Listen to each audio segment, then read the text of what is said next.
Weird things happen in Times Square, New York, especially on Saturday nights. But even by those standards, this is about to get very strange. A man walks into this popular building and he beelines it to the 9th floor. So it appears that he knows exactly where he's headed, exactly what he has to do. Security cameras show this man in a hoodie at 8:45 p.m. walking straight up to this other man in a tuxedo. I mean, I'm sure if you were to somehow get your hands on this footage, you could see that the figure in the tuxedo looks very familiar. It looks like Sean Diddy Combs. Diddy, the musician, the mogul. The hooded man walks straight up to whom everybody refers to as Diddy, and he just out of nowhere, unprompted, knocks him onto the ground. And for lack of a better word, because of the force, I guess, of how he knocked him over, Diddy's head pops off, becomes decapitated. The man then starts stomping on Diddy's decapitated head, just stomping until his head is turned literally into a pulp. He spits on the head before he books it out of there. He runs straight out of Madame Tussauds Wax Museum in Times Square after decapitating Diddy's wax figure. It's an unprompted, unprovoked, seemingly random, yet so premeditated attack. I mean, it can't be random, right? For someone to do this, they must have something against Diddy. They weren't going on a rampage just knocking over every wax statue. It's specifically Diddy. Was that guy caught? Yes. Diddy declined to comment on the incident, but now people are wondering, does it have anything to do with everything that's happening right now? Because 5 years after this incident, $60 million of Diddy's disappears. How does $60 million just vanish? I mean, if there's $60 million in cash, maybe it's a little bit more feasible, but the way that this $60 million is set up, it weighs 48,000 pounds. That's like the weight of 24 cars that just goes dark. It just goes missing. Or like 42 grizzly bears. How does it just disappear? That is exactly what happens in March 2024 to Diddy's $60 million Gulfstream G550 private jet. It's registered under Love Air LLC. It's called the Love Air, but it's a 20-seat matte black aircraft, and it just goes missing. Now, to be very technical, the plane hasn't vanished. It's not a mystery in that sense, but it does go dark. Technically, all planes can be tracked, even private planes, thanks to the ADS-B system. It's the Automatic Dependent Surveillance Broadcast System. It broadcasts every single plane's position, altitude, speed, and other information every 3 seconds. You get 3-second updates. It's mandated for all aircraft to improve safety and efficiency. Now, some websites have made a business of relaying all that data to the public. They've compiled it for the public to track different planes. It's very intriguing. You know, there's whole Twitter accounts dedicated to tracking famous people's planes, mostly to pressure them to stop flying back and forth in their private jets while we're all stuck sucking on paper straws. But sometimes people will track plane data because it tells you more than just what celebrities are doing. It can tell you what high-profile business leaders are headed. And then you can kind of guesstimate where they're trying to invest, what next moves the company is going to make by tracking their movements. But on March 26th, 2024, a very famous man's plane goes dark. Sean Diddy Combs' private jet, a Gulfstream G550, goes dark. On FlightAware's website, if you look up Love Air, you get this message. This aircraft is not available for public tracking per request from the owner and operator. So you can remove yourself. Yes, it's not unusual for people, especially celebrities, to request flight tracking data to be blocked from the site. But a lot of times, if people really want to find you, they can find you. Because it's not like you stop broadcasting your plane's location. You just request that these specific websites do not relay that information to the public. Okay. Now, people think the timing of it is very interesting because the plane lands in the Caribbean island of Antigua and it goes dark online.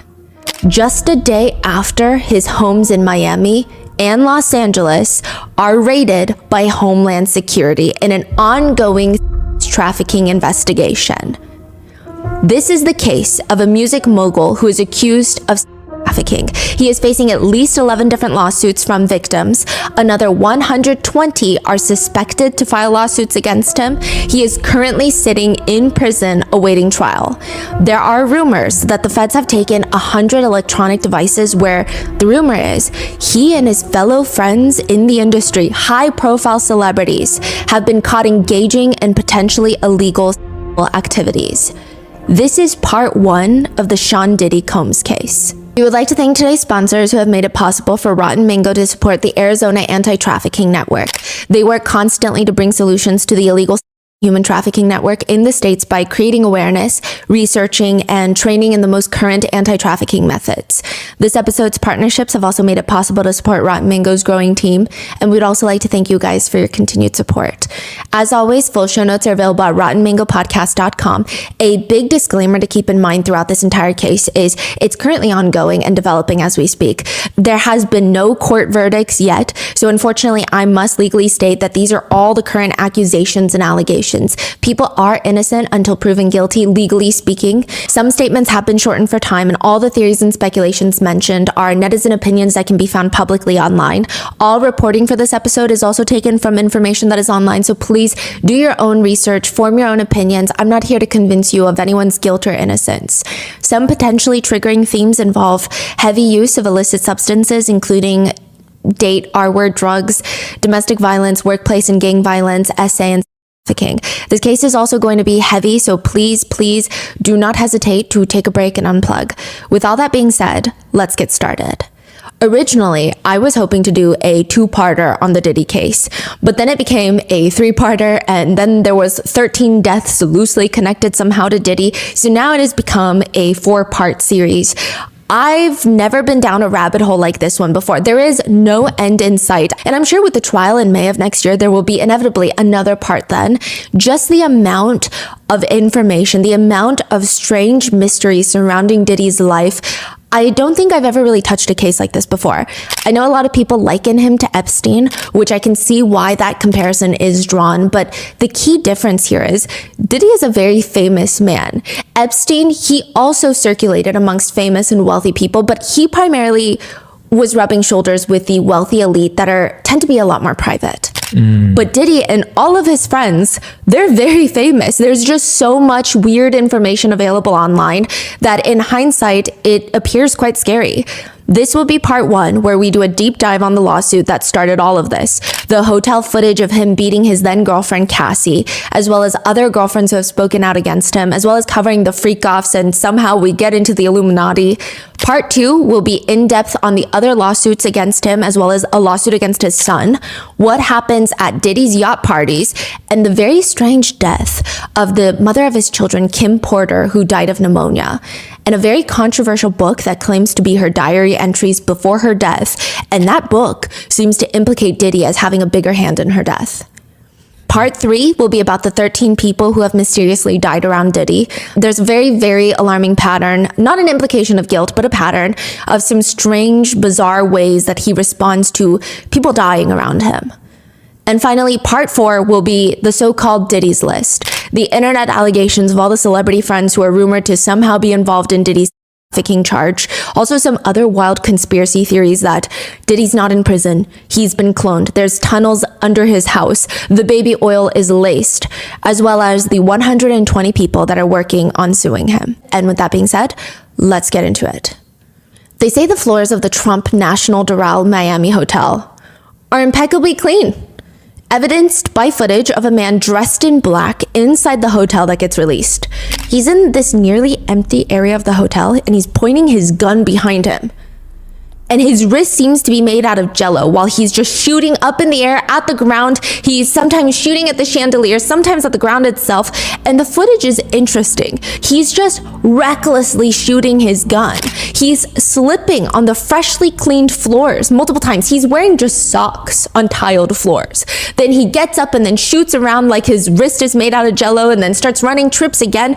Honestly, if you told me this is movie footage of a man who is shooting at ghosts, I would potentially believe you.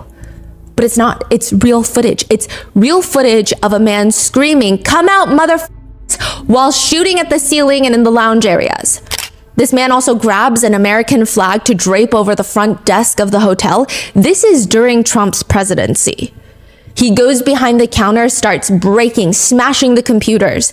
When the Miami-Dade police arrive, a shootout ensues, both sides are firing, and in the commotion, the gunman manages to flee.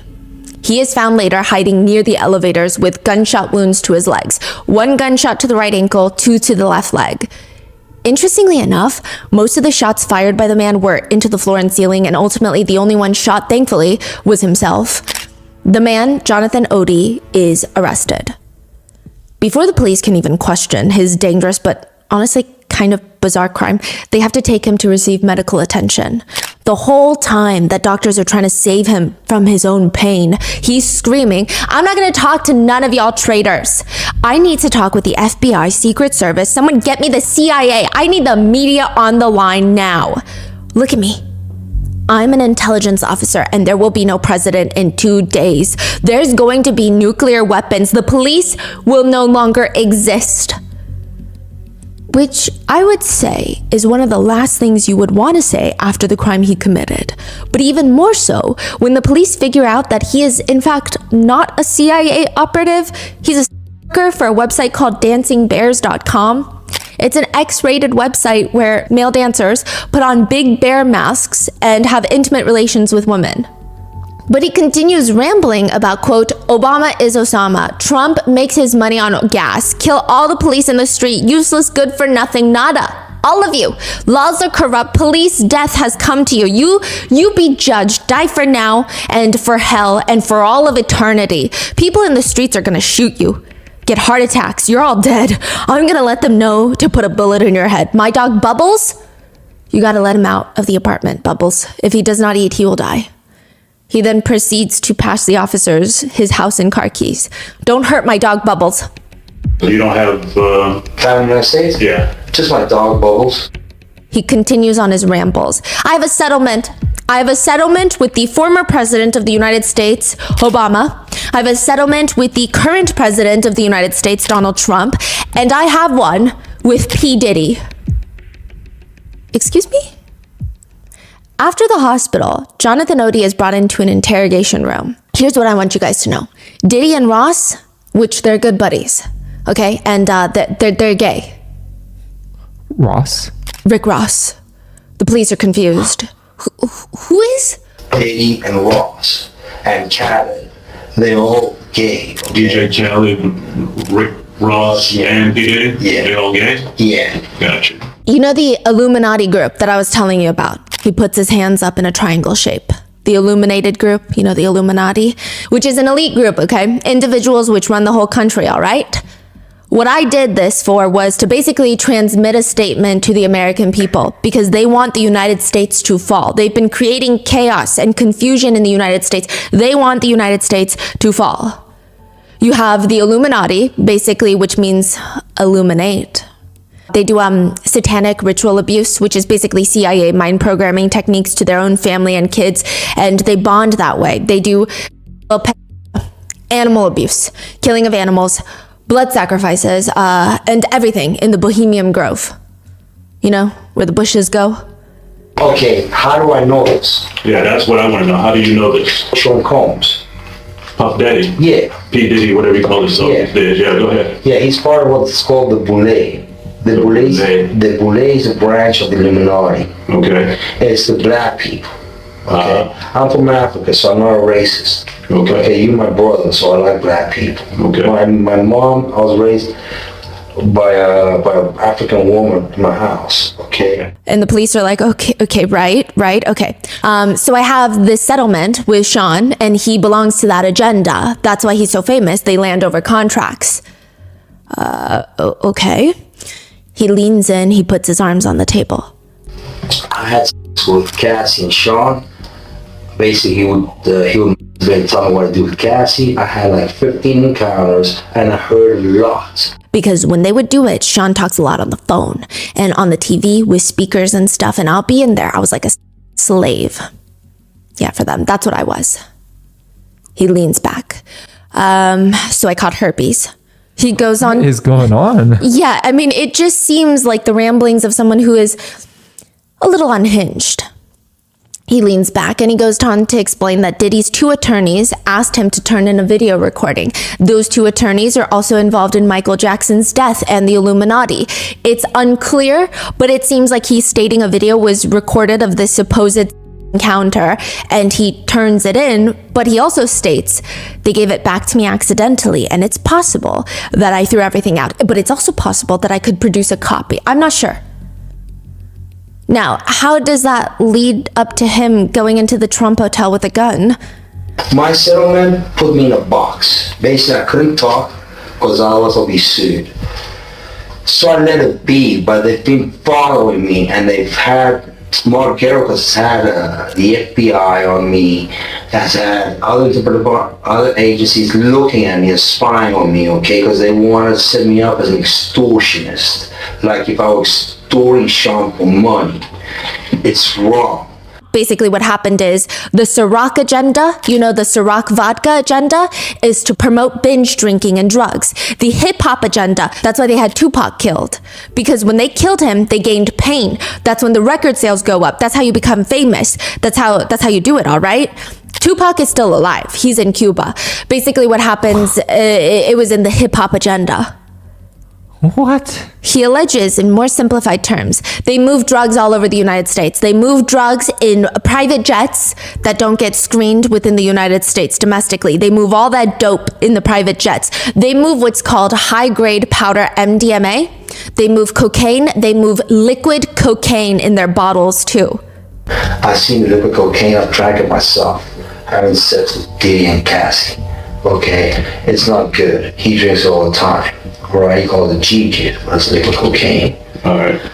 Many state it sounds like an interrogation that one would watch to study for psychology class. And to be frank, there's many parts of the interrogation that sounds like the unhinged ramblings of someone who has lost touch with reality and has gotten swept up in every internet conspiracy possible.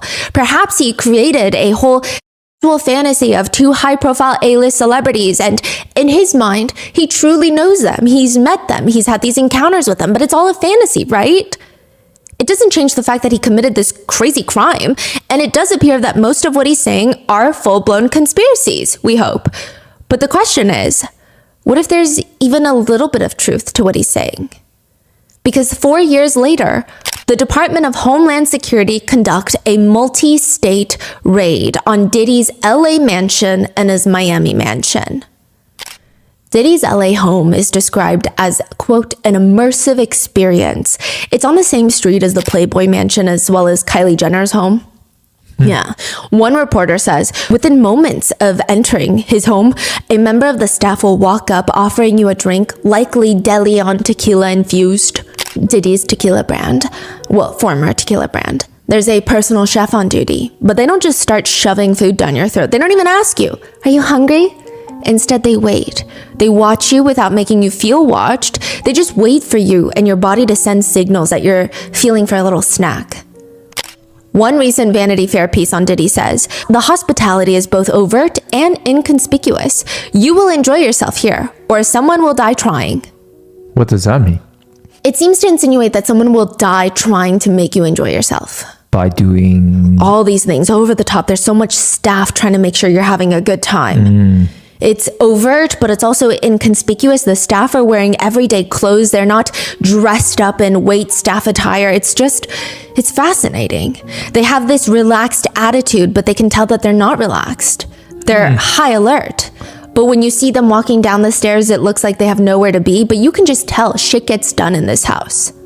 Huh. So like, you know how you were talking about Epstein's house? Yes. There was like so many staffs, right? Yes. And they're all so dressed up and just standing around. So you're saying Diddy's people are always around, but they look like they're not like uptight? They look like they're family friends. But they are actually very uptight. They're like lounging on the couch, but they're probably surveying you and trying to see what you need next. Wow. Because the minute that you're half done with a glass of water, you've got now a wine glass in your hand. It just gets so seamlessly replaced. Which takes even more effort. More effort, more skill.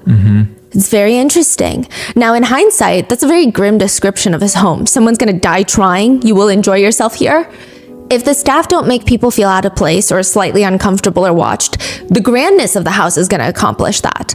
The house is one of the pricier residential homes in Southern California. It's actually on the market right now if you're interested for $61 million. It looks more like a resort than a residential home.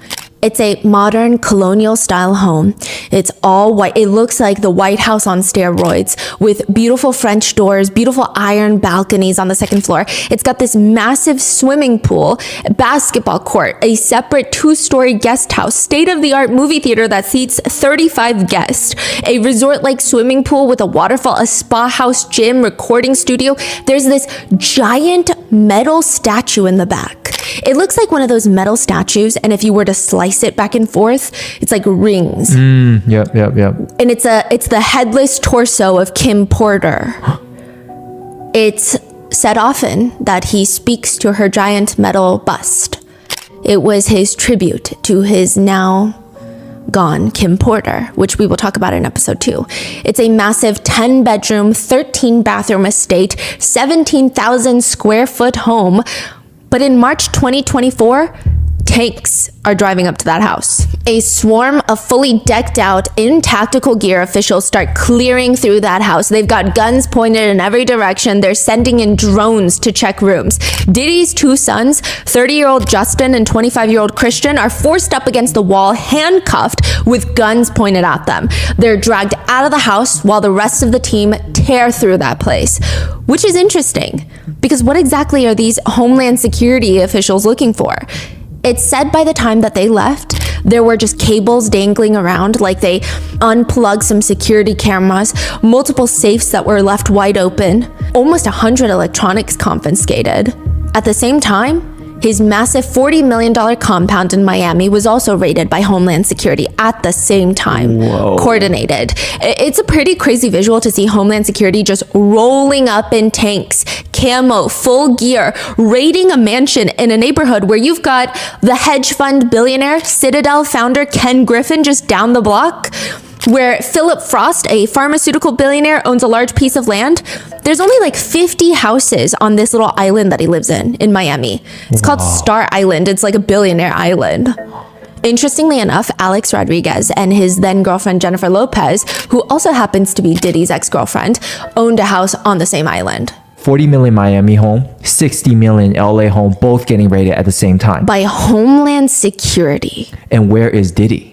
Diddy, he's at an airport in Miami. Oh, so he wasn't there. No, there's actually footage of him. He ran away. So that's what people thought because his plane went dark, but he didn't actually run away. It said that he was searched at the Miami airport. It's like a private small airport in Miami. There's actually someone who took a video of him pacing around because I'm sure he's getting all the news that his homes are getting raided. He just got spoken to by Homeland Security. And someone says ominously while they're recording Diddy, you're probably wondering what's going to happen next, Diddy. I guess you wonder what's going to happen next, Diddy. And then It's very unsettling. The whole thing is unsettling. In a statement, Homeland Security states, because when your house gets raided by Homeland Security, that is very odd. Yeah. Homeland Security is the department that is responsible for trafficking investigations. Because you hear the FBI, you hear people getting swatted. Yeah. Homeland Security is a bit bizarre. Yeah, are they more intense than FBI, I wonder? Some people think they are, but definitely some of the crimes that they investigate are pretty intense. Like you're talking very organized crime charges. In a statement, Homeland Security states, earlier today, Homeland Security Investigations New York executed law enforcement actions as part of an ongoing investigation with assistance from Homeland Security Los Angeles, Miami, and our local law enforcement partners. We will provide further information as it becomes available. The further information would shock many netizens. The feds would reveal that they are investigating Diddy for trafficking charges and that they found 1,000 bottles of baby oil and lubricant along with narcotics in Diddy's mansion. 1,000 bottles of baby oil is about $10,000, which is nothing for Diddy. But still, what on earth is he doing with 1,000 bottles of baby oil? That is enough to fill a 100-gallon fish tank. You could use the baby oil to paint the surface, the outside of the White House, one time and then another half. You know those giant water cooler jugs in those corporate offices, and you connect it to the machine, and that's about 83 of those jugs of baby oil. I also think it's bizarre that they disclosed that out of everything. I'm sure there's a lot of incriminating evidence they found, but they are saying, here's 1,000 baby oils. Do what you will with that information. So some people think that it was included in the indictment to indicate this amount of baby oil must have links to trafficking. You don't just do this as someone who loves to have intimate relations with even multiple women and men, who cares, right? But this gives some sort of organized brothel vibes. Or some people think that it was included in the indictment along with the narcotics because there is suspicion that the baby oil has been laced with something. But why wouldn't they disclose that already? We don't know because they don't have to disclose any of that. I see. Now, but more alarming is that they find 9 AR-15 style weapons, 6 with the serial numbers intact, but 3 of them, the serial numbers are scratched off, which is very scary. Now, many believe that this raid was kicked off by Cassie Ventura's lawsuit against her ex-boyfriend Diddy. His homes are raided in March of 2024. Cassie Ventura, Diddy's ex-girlfriend, files her lawsuit November 2023. But everyone thinks, no. The lawsuit actually starts back in 2022. I know it's very confusing. Bear with me here. 2022, Cassie and Diddy have already been broken up for 4 years now. In fact, Cassie is married to another man. She's a mom with 2 beautiful children, but Diddy is winning the BET Lifetime Achievement Award. His rumored girlfriend, Young Miami of City Girls, is in the crowd holding up a sign supporting him. But in his winning speech, instead of thanking Young Miami, he says, "Anything I do is through love. That's what I evolved to be. That's what I'm doing right now. I was in a dark place for a few years, and I gotta give a special thank you to the people that was really there for me." He lists a few people, and then there's this odd moment where he looks directly into the camera and says, "Cassie, for holding me down in dark times. Love." Yeah, and also Cassie for holding me down in the dark times. Love. Wait, he broke up already? What year 4 was years that? ago. They broke up in 2018. This is in 2022. That is crazy. She's married. She's moved on. It's not like they're still on and off. He's dating Young Miami. He's dated like a string of other women allegedly after this. And he's publicly in this weird relationship with Young Miami where it's like kind of unclear if they're dating or not. It's a little bit unclear, but she's there, right there. Yeah. Cassie's not even there. Yeah. This is very strange. Is it like kind of like a threat almost? That's what it feels like. At the time, nobody thought it was. They just thought it was kind of disrespectful to Young Miami. But maybe he was still pining for Cassie because they did date for like 10 years. Maybe he wants her back and she's the one that got away. But now in hindsight, it feels like a threat. Because just 18 months later, Cassie will file a lawsuit against Diddy. The 19-year-old Cassie gets presented with this very simple 10-album deal with Diddy's record label, Bad Boy Records. So far, Cassie just has a few songs that by chance happen to be playing at a club. When was this? This is back in 2006. This is when they first meet. Her songs were playing at a club that Diddy was at, and he's intrigued. I mean, her voice, it's nice. She's going viral on MySpace at the time. And 37-year-old Diddy ends up signing 19-year-old Cassie to his label. She releases an album under Bad Boy Records. It debuts number 4 on the Billboard 200 in the US, which is a big freaking deal, especially when you factor in this is her first debut album.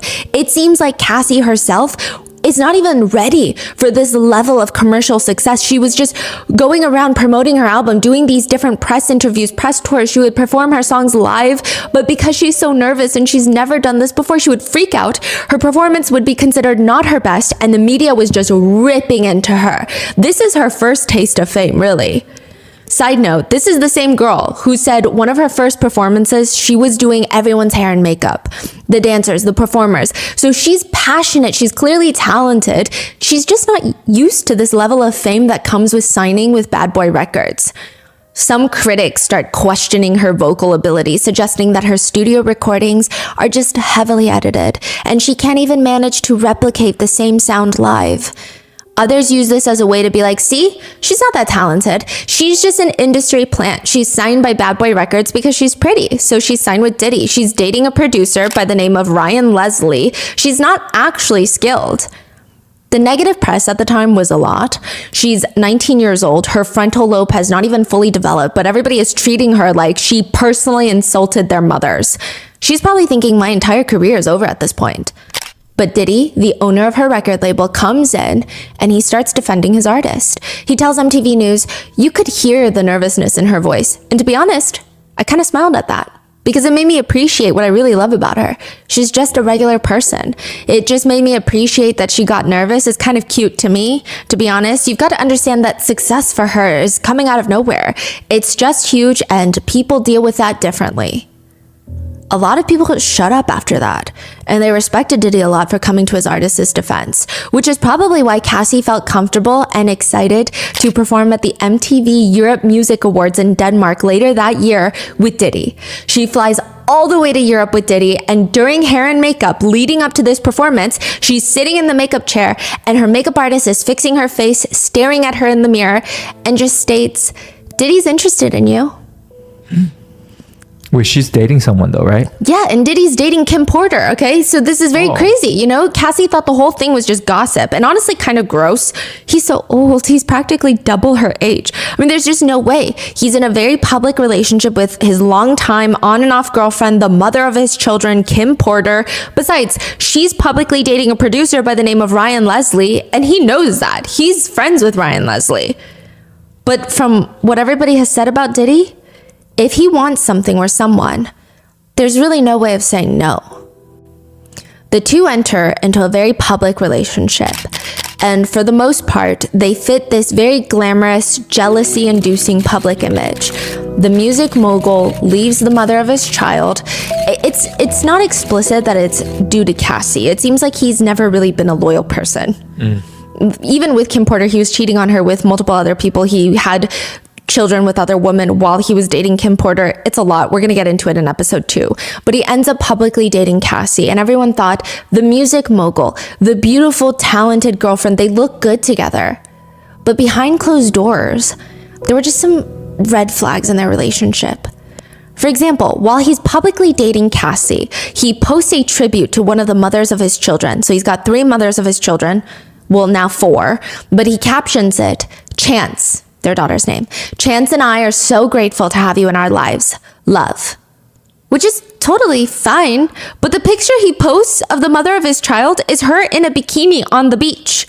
Again, the picture is fine. I'm not mom shaming her. She looks incredible, but surely he had more appropriate pictures to post considering he's dating Cassie. It's her birthday. It's just, it's weird. He also allegedly had drugs and pills out in the open like candy. So those were a few red flags for Cassie. But again, maybe that's just what happens when you're dating a billionaire in the industry. They're eccentric. But sometimes he would do really strange, really questionable things. For example, according to a lawsuit, Cassie told Diddy that she calls her beloved grandfather Pop Pop. Immediately after that, Diddy insisted that Cassie call him Pop Pop. But they're dating with this huge age gap. It feels a little perverse. But more alarming than that is they were constantly breaking up, getting back together. And while they're on a bit of a break, Cassie alleges that she had a brief relationship with another musician by the name of Kid Cudi. And it seems that Diddy found emails between Cassie and Kid Cudi. He was not happy. He tells Cassie, I'm gonna blow up Kid Cudi's car. Which, I mean, no excuses for that, but it sounds like it's just someone's intense anger and jealousy speaking, right? I mean, it's Diddy. It's P. Diddy. Really? He's gonna blow up another A-list musician's car? That's ridiculous. January 9th, 2012, Kid Cudi's car blows up in his driveway. His Porsche goes up in flames at 11 a.m. in the morning. The report lists the cause of fire as intentional, aka arson, but the police don't know who did this. The police were never able to even figure out exactly who did it, but there were whispers that Diddy was going around stating that he ordered someone, allegedly, to slice open the car's convertible top, it's a Porsche convertible, and drop a Molotov cocktail inside to have the car blow up. Allegedly. In fact, there were always whispers about Diddy if you're in the industry. You know why they call him Puff, or at least why they did call him Puff, don't you? There was a brief rumor that he got it in high school. He was on the football team, but because he was a bit skinnier of a kid, he had this habit of puffing up his chest to look more intense.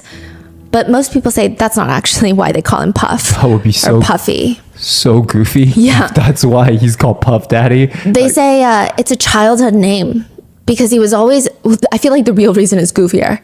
Okay. Because he was always angry. So he would walk around huffing and puffing. No. So they called him Puffy. No way. Puffy or Puff.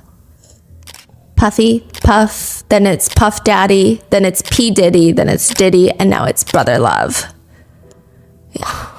He even admitted in an interview once, I had a temper. That's why my friends started calling me Puffy. One industry source says they were at a party at Diddy's house and they left early because the whole party just felt uncomfortable. They just sat there watching Diddy yell at Cassie all night for honestly nothing. They later said, you could see it in Cassie's eyes that she's scared. And I'm like, is this normal? Am I tripping right now? Why is nobody saying anything? Are they all scared of him? Why is he screaming at her? Who said this? An industry source, anonymous. So there was always whispers that Diddy is not normal in the industry. Danielle, who wrote a piece for the New York Times, she's a journalist. She said that she was at a party. This is back in 2015, which, by the way, she has a piece on New York Times. It's incredible. She's an amazing writer. This was back in 2015. She's at a party, one of those fancy ones where they have the little tuna bites and those singular spoons and the wait staff walk around. Cassie, who's normally always surrounded by Diddy's entourage, is walking around alone, which is very rare. She's wearing stilettos in the grass, but she's stunning. She's so graceful. The way it's like she's barefoot. But even more so when she walks over to Danielle, gracefully squats down to be eye level and says, how are you? Fine, how are you? How are you doing it? Doing what? Like, how are you managing? Danielle describes feeling like Cassie could almost see through her. It's like she felt that it's very likely a mutual friend had told Cassie that someone that they all knew in the industry had essayed Danielle. This was a decade earlier, the incident, but Danielle couldn't confirm that, so she just felt anxious. It felt like Cassie was asking her, how are you doing it, staying in the industry, going through all of this? So Danielle collected herself and tried to play it off like, girl, what? I'm fine. What are you talking about? It was this moment where both of them wanted to say something, but neither of them could find the words. Eventually, Cassie rose up gracefully, waved goodbye, and walked off. Another close to the couple friend by proximity, Dawn Richards, she's a former Danity Kane member. She has her own lawsuit, which we're going to cover in episode 3, but she has her own lawsuit against Diddy, and she stated that the first time she saw the two of them, Diddy and Cassie, she just felt uncomfortable. Diddy would get into Cassie's personal space. He would fixate on her with this very intense, unyielding stare. It was like he was constantly trying to isolate her while there's other people in the room. Another friend of Cassie's would later detail how she was once in the car with Cassie. Diddy's calling on speakerphone, just screaming at her. She alleges he was like, what are you doing? Cassie kept hanging up because he was screaming, and then he would call again. She'd pick up and he would scream, you don't hang up on me. I mean, this does not seem like a normal relationship. In the new lawsuit filed by Cassie against Diddy in November of 2023, she states publicly that after her on and off relationship with Diddy from 2007 to 2018, she's finally ready to come clean. She says, quote, after years of silence and darkness, I'm finally ready to tell my story and to speak up on behalf of myself and for the benefit of other women who face violence and abuse in their relationships. With the expiration of the New York Adult Survivor Act fast approaching, it became clear this was an opportunity to speak up about the trauma that I had experienced and that I will be recovering from for the rest of my life. I am ready to tell my story and to speak up. She goes on to detail in depth about her experience with Diddy. She states that even the start of their relationship was not something she consented to.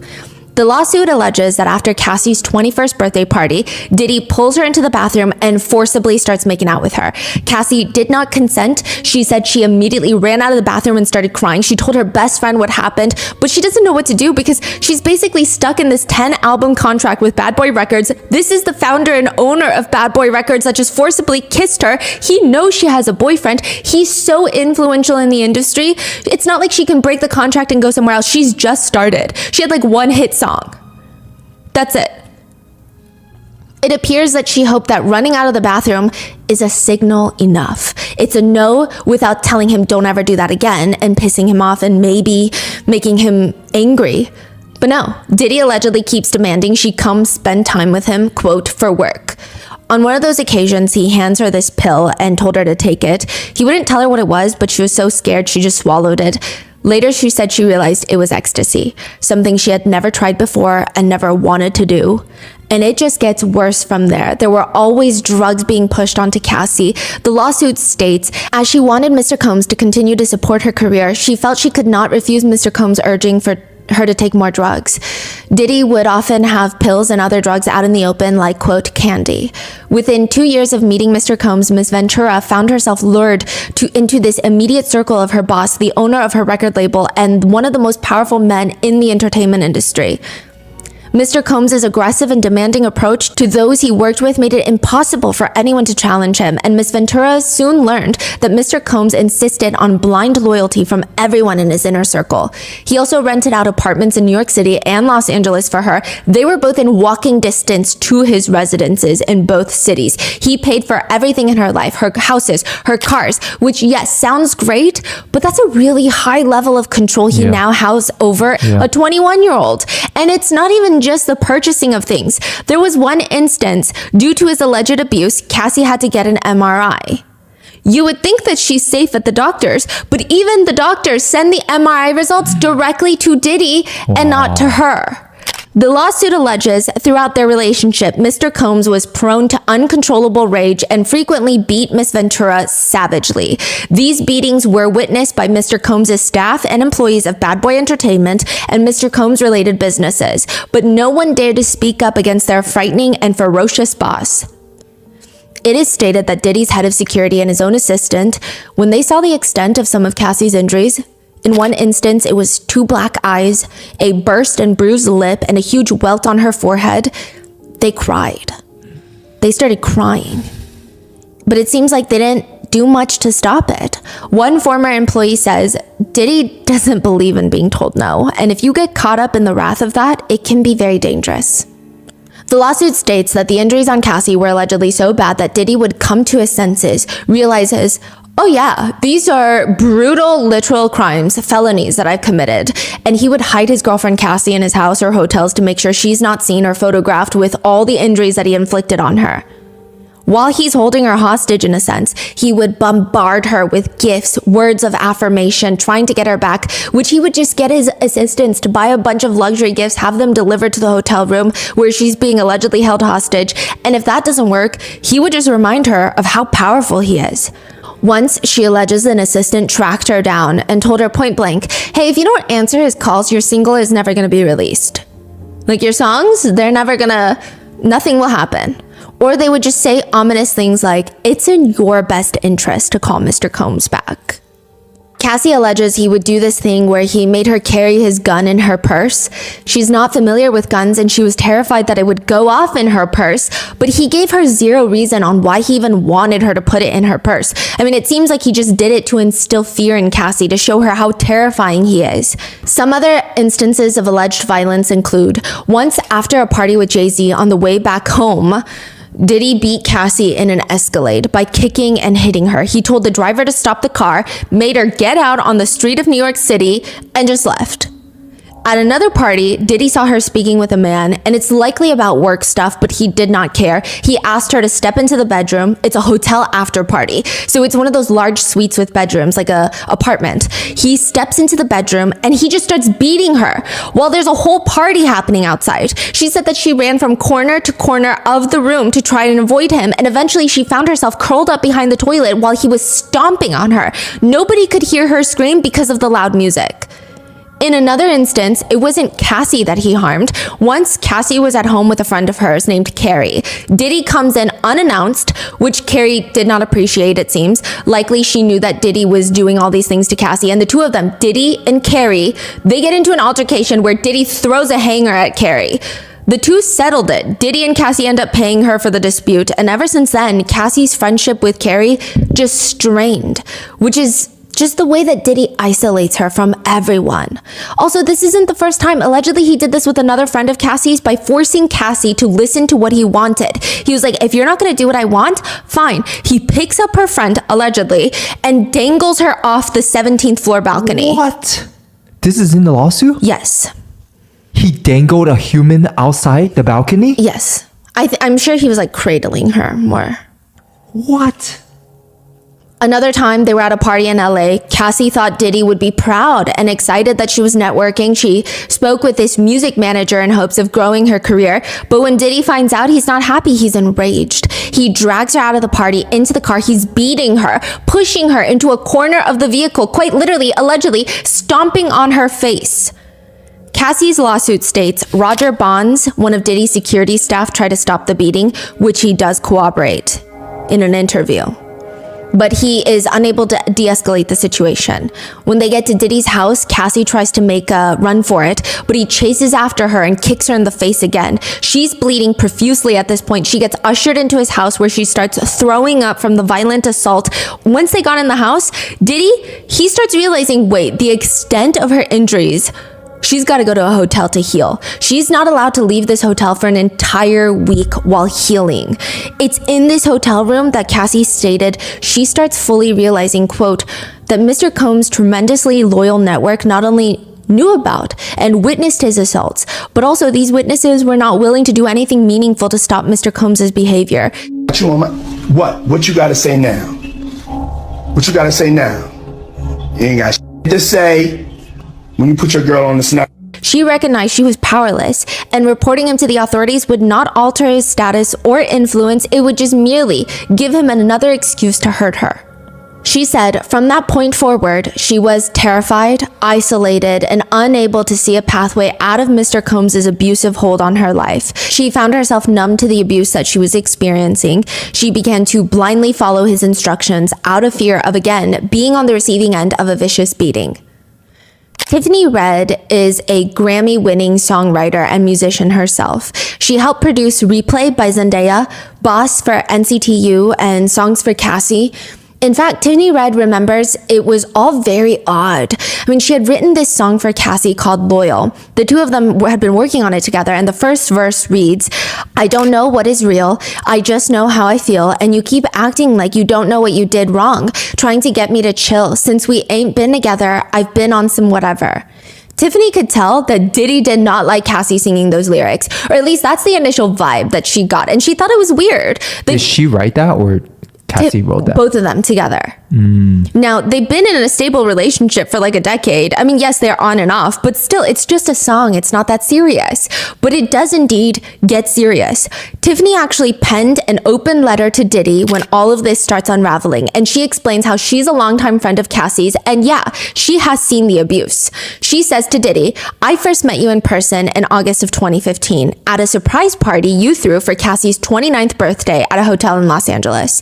I was at her old apartment before the party with friends, rushed by calls from your team about her ETA. We were in a frenzy to get her ready without spoiling the surprise. We all piled into a black car service from her place to the party. We arrived at the area reserved for her party at the hotel, and you popped out singing Happy Birthday.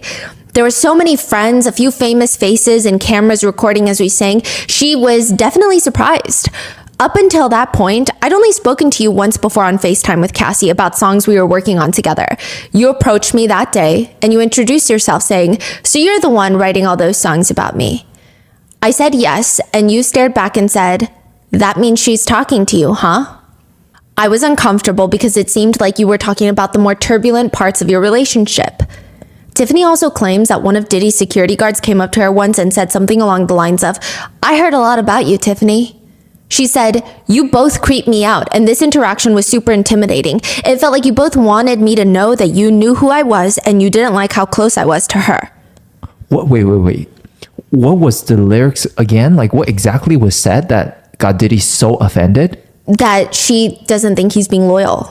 That got Diddy this emotional? Yes.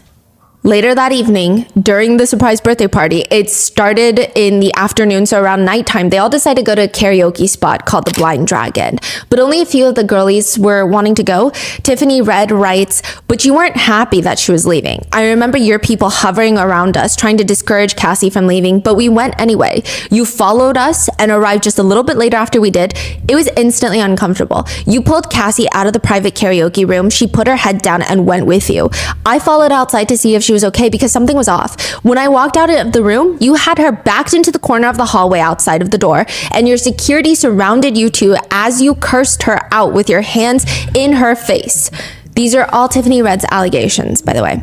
"She and I briefly made eye contact. I felt helpless. She looked afraid and I kept looking down at the floor. I didn't know what to do. I was scared." Tiffany explains that in her allegations that the party was over at that point because Diddy wanted Cassie on her 29th birthday to come with him, leave her friends, and do what he wants to do on her birthday, which is already alarming, but that's nothing compared to what actually happens. Or at least according to multiple different accounts, but still alleged since there's no recording of this incident. Tiffany said Cassie pulled her girls aside and asked them, "Can you guys just go back to my place and stay the night? I'll be back later. I have to go back to the house right now to gather my stuff. Go with Diddy and I'll be back. And we can have like a little birthday sleepover." Clearly something about the whole situation, the way that Diddy was asking and the way that Cassie was asking them, Tiffany says, "I said yes because I was worried that Diddy would hurt her. Prior to this incident, Cassie confirmed in me that you were a physically abusive person and the way you were in her face that night was so alarming to me. I didn't want to leave her alone. When we got back to her house, she kept saying to us she didn't want to go with you, but you were already on your way to pick her up. One of her friends was packing an overnight bag for her. I'll never forget it. It was the biggest Birkin bag I've ever seen. It was blue. I kept asking why they're packing Cassie's stuff if clearly she didn't want to go with Diddy, and this person said, she always goes. Diddy arrives at the door, and you whisked her away. Cassie looked uneasy. I didn't know where you were taking her. Once you left, the person who packed the bag said, they'll be back. Watch. It was almost like they had seen this movie before. Tiffany was worried, but there's not really much that she could have done in that moment considering everything. She says that she fell asleep in Cassie's room and, quote, "A few hours later, I was woken up by you screaming, 'Emotional singing, bitch, where are you?'" What? Yeah, that's what Tiffany claims. It's like 3 or 4 in the morning. Tiffany walks out of the bedroom where she had fallen asleep and she's face to face with Diddy, who allegedly says, "Emotional singing, bitch, there you are." Tiffany said she didn't even know that he was talking about her, but now she's like, what? She feels terrified, humiliated, confused, but ultimately freaking scared. And he starts allegedly screaming, "Tell your girl she needs some birthday day. I flew all the way from Miami and she's gonna get this birthday day." Tiffany is terrified. He seems furious and she tries to respond. She doesn't have to have sex with you if she doesn't want to. But allegedly, Diddy keeps screaming around Cassie's house, "She gonna get this day." Which I guess at that point, what Diddy wants, Diddy gets because of how abusive and violent he allegedly is. The two, Diddy and Cassie, end up driving off again in a golf cart since he lives down the street. Tiffany said she watched from the balcony that it was terrifying. She alleges Diddy was driving the golf cart speeding and she says, "I thought you were gonna get pulled over and go to jail or crash from being so high. It was like a real life scary movie. I was terrified for Cassie and she later told me that you made her have a freak off that night." Freak-offs, according to Cassie's lawsuit, they started happening within a few months of dating. Diddy kept telling Cassie that he wanted to engage in this fantasy with her called voyeurism. He explained it's a fantasy of watching others engage in intimate activities. He allegedly said it would, quote, turn him on if he saw Miss Ventura with another dick. The first time it happens, Diddy hires a man, brings him to his LA mansion. He forces that man and Cassie and himself to wear masquerade masks, take drugs. The whole time he's sitting there and allegedly instructing Cassie on what to do to this man while he's watching and self-pleasuring. This encounter, according to the lawsuit, lasted multiple days. So it seems like he's drugging everyone, allegedly keeping everyone on drugs so that they can keep going. He starts referring to these events as freak-offs, or an FO, if you will. After the first time, randomly Diddy would call Cassie and tell him he wanted an FO. Eventually, he would even make her coordinate them, picking the location, usually hotels, hiring the male sex workers. He forced her, allegedly, to go online and find these men to have these encounters with, and specifically told her to search for, quote, large black penis. He would even fly these men around the US to meet up with Cassie and Diddy so that he could watch them having intimate relations with his girlfriend against her will. While Cassie is doing that, Diddy is picking out lingerie that he wants her to wear. He's making sure that her nails are painted white. He allegedly liked to have her white nails to, quote, in paraphrased terms, contrast to the skin of the black men that he was hiring to have sex with her. Diddy's assistants would be sent to the hotel to set up the FOs, which, by the way, there's a Conan O'Brien segment. Conan O'Brien was like, I heard this rumor that you don't actually ever check into a hotel by yourself. Like, you are not a normal person. You don't check in and like, oh, where's my room? You send people to check in for you and get the room ready. And he says, yeah, like they got to make it sexy before I arrive. So he would have his assistants send to the hotel to set up for the FO, set up with baby oil, Astroglide, all these things. And there are also allegedly a ton of drugs present: ecstasy, cocaine, GHB, ketamine, marijuana, alcohol. Honestly, it's the only thing that let Cassie disassociate from these encounters. There's so much coordination happening for just one of these encounters. It's really hard to say how many people on Diddy's team were involved in these arrangements. Another odd part of the routine is after the freak-offs, they would get IV fluids to recover from all the heavy drug usage. These freak-offs became more and more frequent, sometimes happening once a week.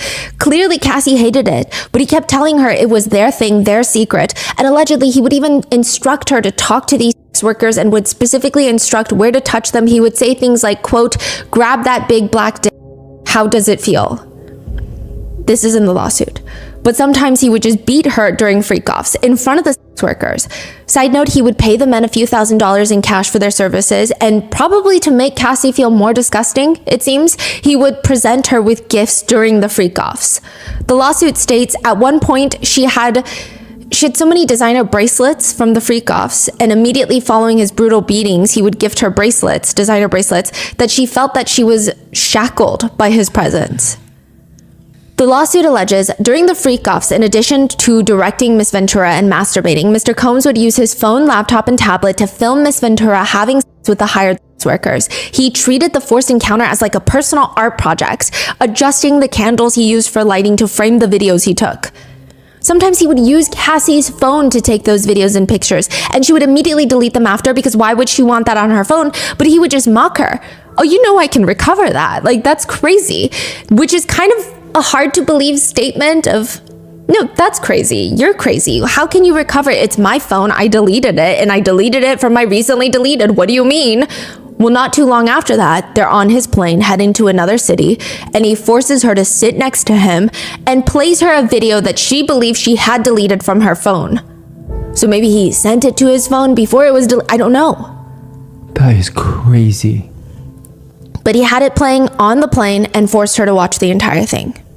She started developing this intense fear and anxiety for these freak-offs, and she would become physically ill every time he demanded one. She would just start throwing up when he told her he wanted a freak-off, and he would see this, convince her that she needed to do this, and would shame her for saying no. And if that didn't work, he would beat her. There was one time where Cassie said she was ready to leave, she's trying to move on, and briefly entered into a romantic relationship with Kid Cudi, but Diddy kept calling her for more freak-offs, and out of fear, she went.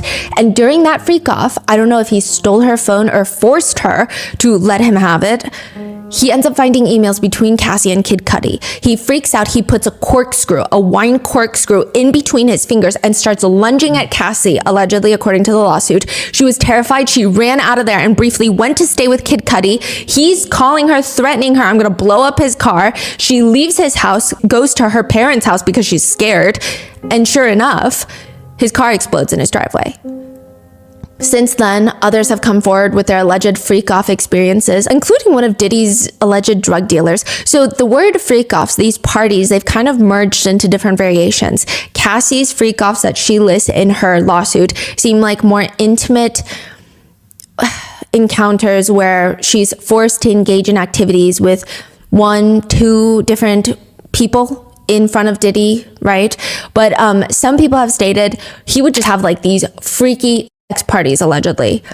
Again, this could be someone that's never met Diddy a day in his life until things are proven in the court of law. Take everything with a grain of salt. But this alleged drug dealer states that he once went to Diddy's mansion in the Hamptons to drop off a shipment of supplies, if you will.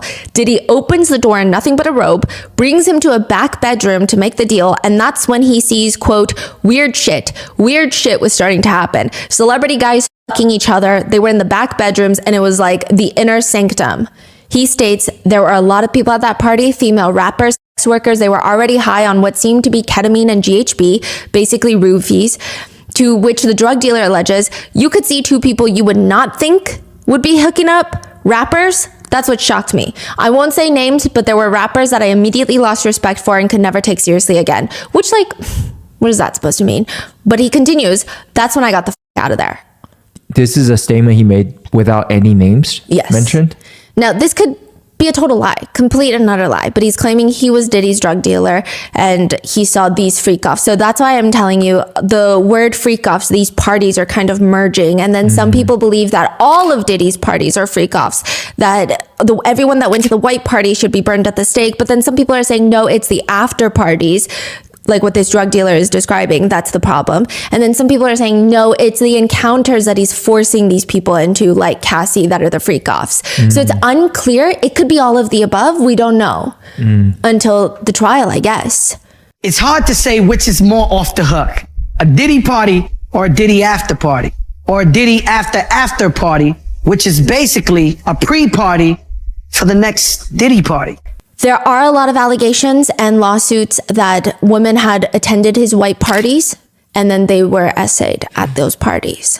But I don't know if those are freak-offs. So it's like terminology, I guess, at that point. And those lawsuits we will get into part 2. Now, he does note that he never saw Diddy himself partake in any sexual activity. But there seems to be a slightly different variation of freak-offs, like I said, from what Cassie is alleging. So in this episode, we're just going through Cassie's version of freak-offs and how they would be conducted. Tiffany Red also states that the only time that Cassie's music ever advanced, Diddy was ever willing to talk to Cassie about her business and her music, was if she participated in freak-offs. In fact, he would force her to listen to her demos and her songs during the freak-off. Allegedly. He would play the songs that they're working on during the alleged freak-offs. Tiffany Red claims all these years, all those songs that we worked on, to find out all those years, I spent all this time writing these songs for him to rape my friend to them. Tiffany Red said, even his speech at the BET Awards, right? Cassie had moved on finally for the past 4 years. Yeah, and also Cassie for holding me down in the dark times. Love. It's like harassment, she says. You're still fucking with her. Leave her alone. Leave her the fuck alone.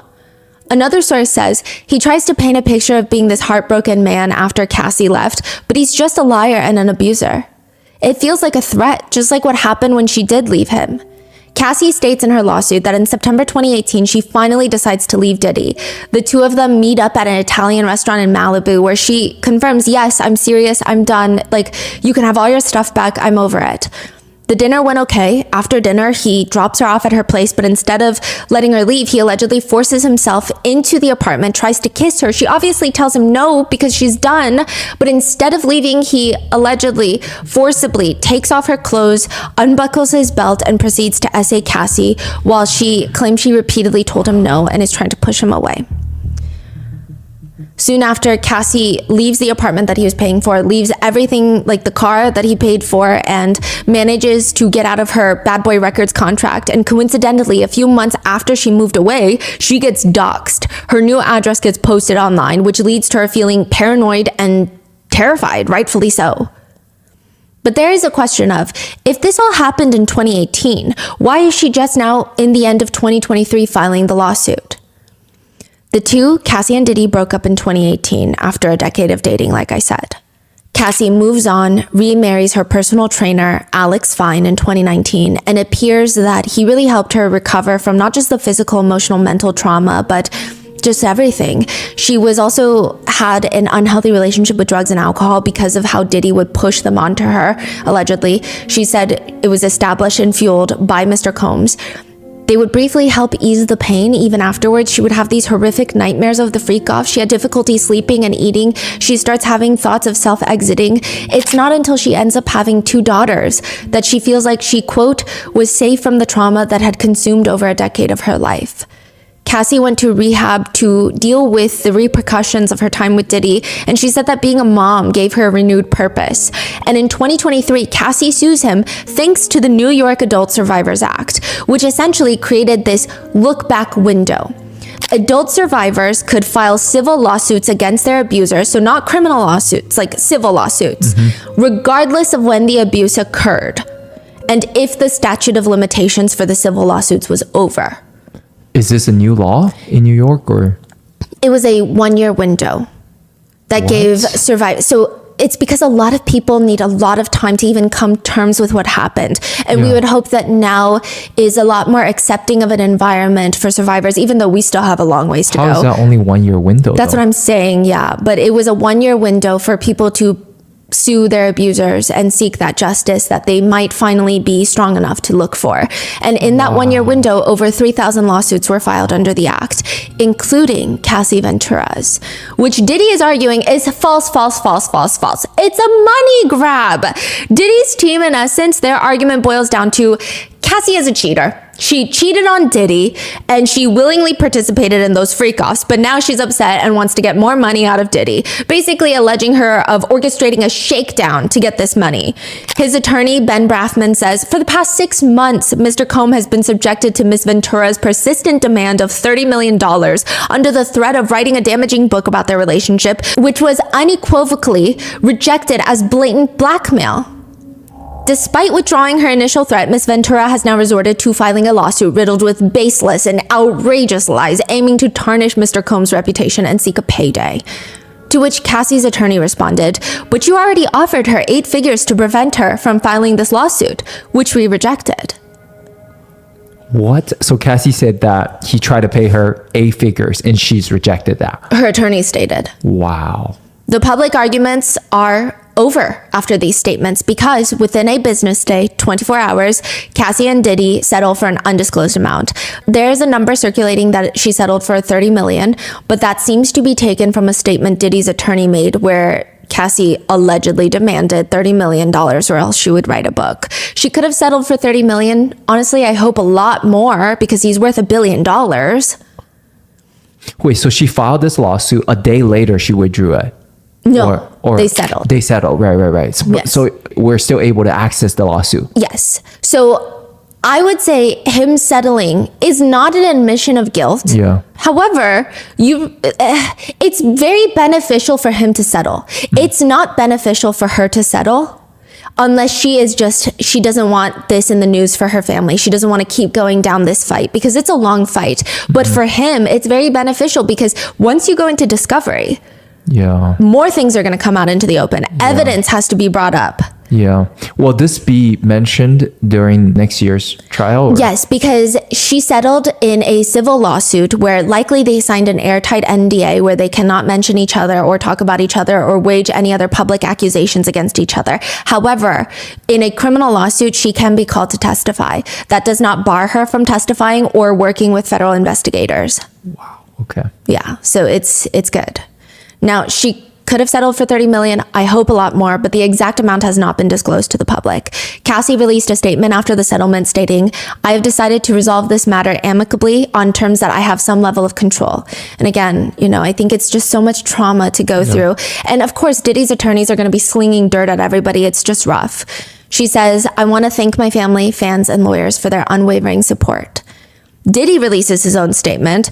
We have decided to resolve this matter amicably. I wish Cassie and her family all the best. Love. His attorney also butts in and says, just so we're clear, a decision to settle a lawsuit, especially in 2023, is in no way of admission of wrongdoing. Mr. Combs' decision to settle the lawsuit does not in any way undermine his flat-out denial of the claims. He is happy they got to a mutual settlement and wishes Miss Ventura the best. Now, again, it's very interesting because netizens state, for Cassie, it's very understandable why she would settle. She got her truth out there. She's warning other women. And now she doesn't have to go through this whole process that's going to take so much of her life, take so much money. She's going to have so many problems to deal with. This could be the best way for her to heal. Now, for Diddy, people are saying, why would you settle if you're not guilty? Even though technically, legally, it's just a little weird. It's just weird, buddy. Now, the lawsuit is filed November 16th, and they settled the day after. And for a while, everybody stays a bit quieter because it's unclear what any of that really means. I will say most people are thankfully on Cassie's side, but a good chunk, they just want to reserve their opinions for later. Until another lawsuit hits Diddy, then another. In total, 11 lawsuits would hit Diddy back to back. After Cassie's lawsuit. Yes. And then he will be hit with that federal raid on his houses, on both of his homes in March 2024 for an investigation into sex trafficking. Now the questions are open again. What the hell is going on? And none of Diddy's attorney's comments are even making sense. I will say a lot of the serious allegations do briefly get overshadowed by the baby oil memes, which Diddy's attorney doesn't really make it any better. Diddy's attorney has tried to argue about the copious, unfathomable, frankly bizarre amounts of baby oil in his possession. He's got a big house. Americans, as we know, buy in bulk. There's a Costco down the street. I mean, this is what consensual adults doing what consensual adults do. We can't get so puritanical in this country to think that somehow sex is a bad thing, because if it was, there would be no more people. He says it wasn't 1,000 baby bottle oils, but it was a lot. And I'm not sure what the baby oil has to do with anything. He has a big house. He buys in bulk. You know, I think they have Costco's in every place where he has a home. Which Costco responded to this statement stating, we do not sell baby oil in any of our U.S. locations. Keep our name out your mouth. That's crazy. Basically. Yeah, even they don't sell baby oils? No, not in the U.S. What? Even Costco wants nothing to do with Diddy, to which people have responded, I don't think anyone questioned where he was getting the baby oil. His lawyer is so unserious. Diddy is all lubed up and slipping through the bars in his cell. His lawyer is trying to get Diddy a Costco commercial at this point.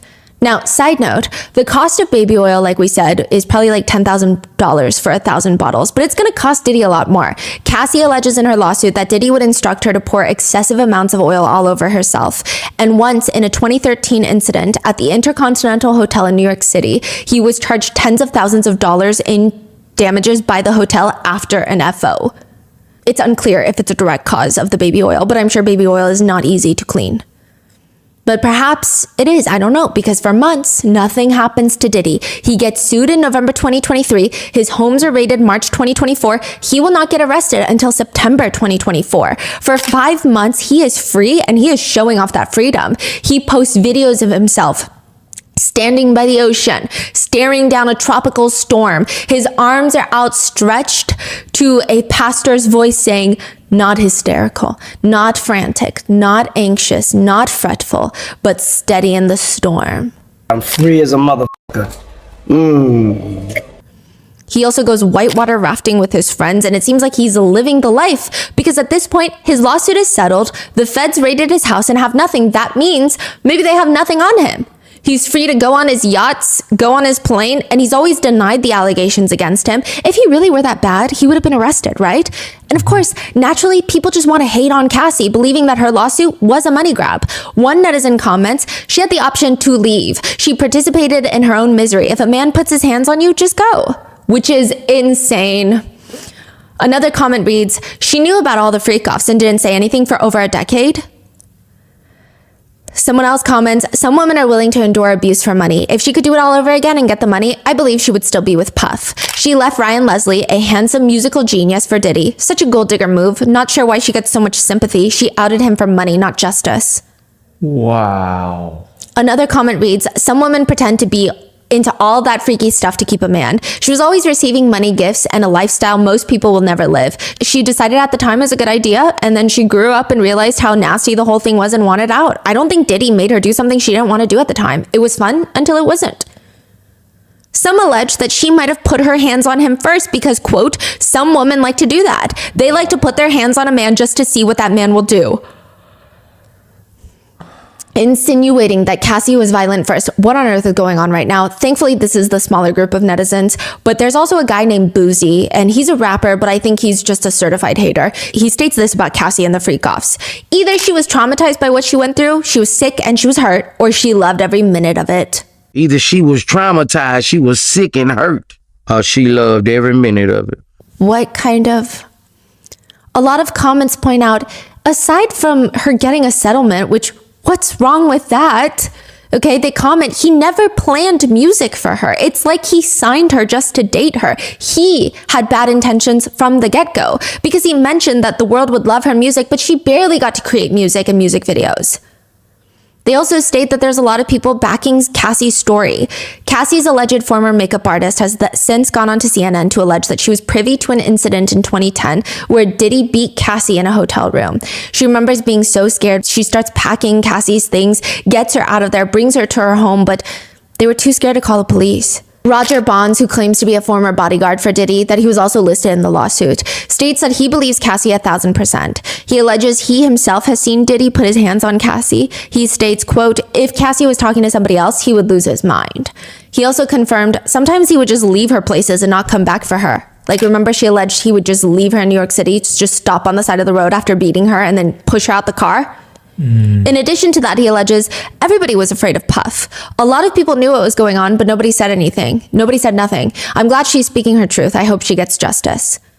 But the most detailed corroborating evidence is actually from another lawsuit filed by Dawn Richards, former Danity Kane member who was managed by Diddy. It's a group that Diddy formed.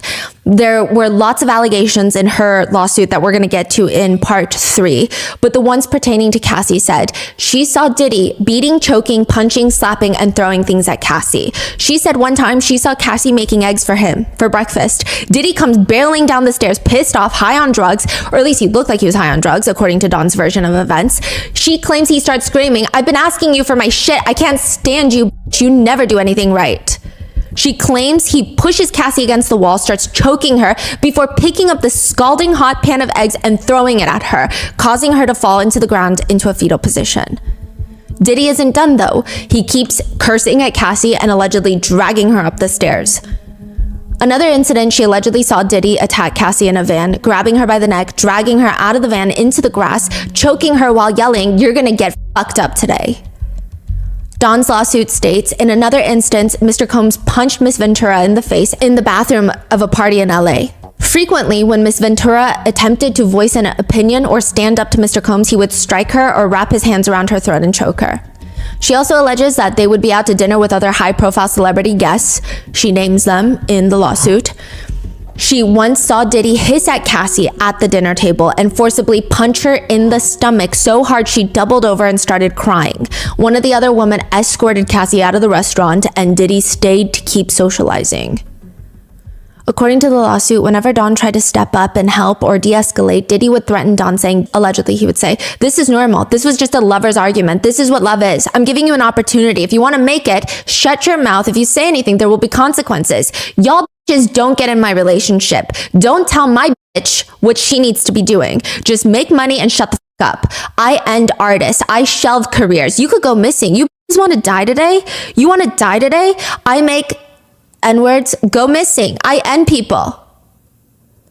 That is crazy. So he's blatantly doing this in front of every single person. Yeah. And nobody even dare to go against him. That's how powerful he was. Yeah, I see a lot of people like ripping apart people for not coming forward until Cassie came forward.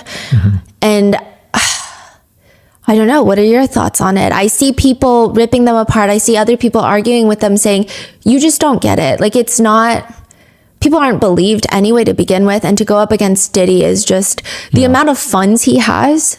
Yeah. In 2019, a former on and off girlfriend of Diddy's, Gina, goes onto a podcast with Tasha T, where she alleges just a lot of things took place between her and Diddy. Wait, when was this? 2019. Oh, right after. Yes, but this whole podcast basically gets ignored, kind of buried, honestly. This is 4 years before Cassie's lawsuit comes out. She says she met Diddy when she was 21, 22. She's been seeing Diddy for the past 6 years while he's been with Cassie. Wow.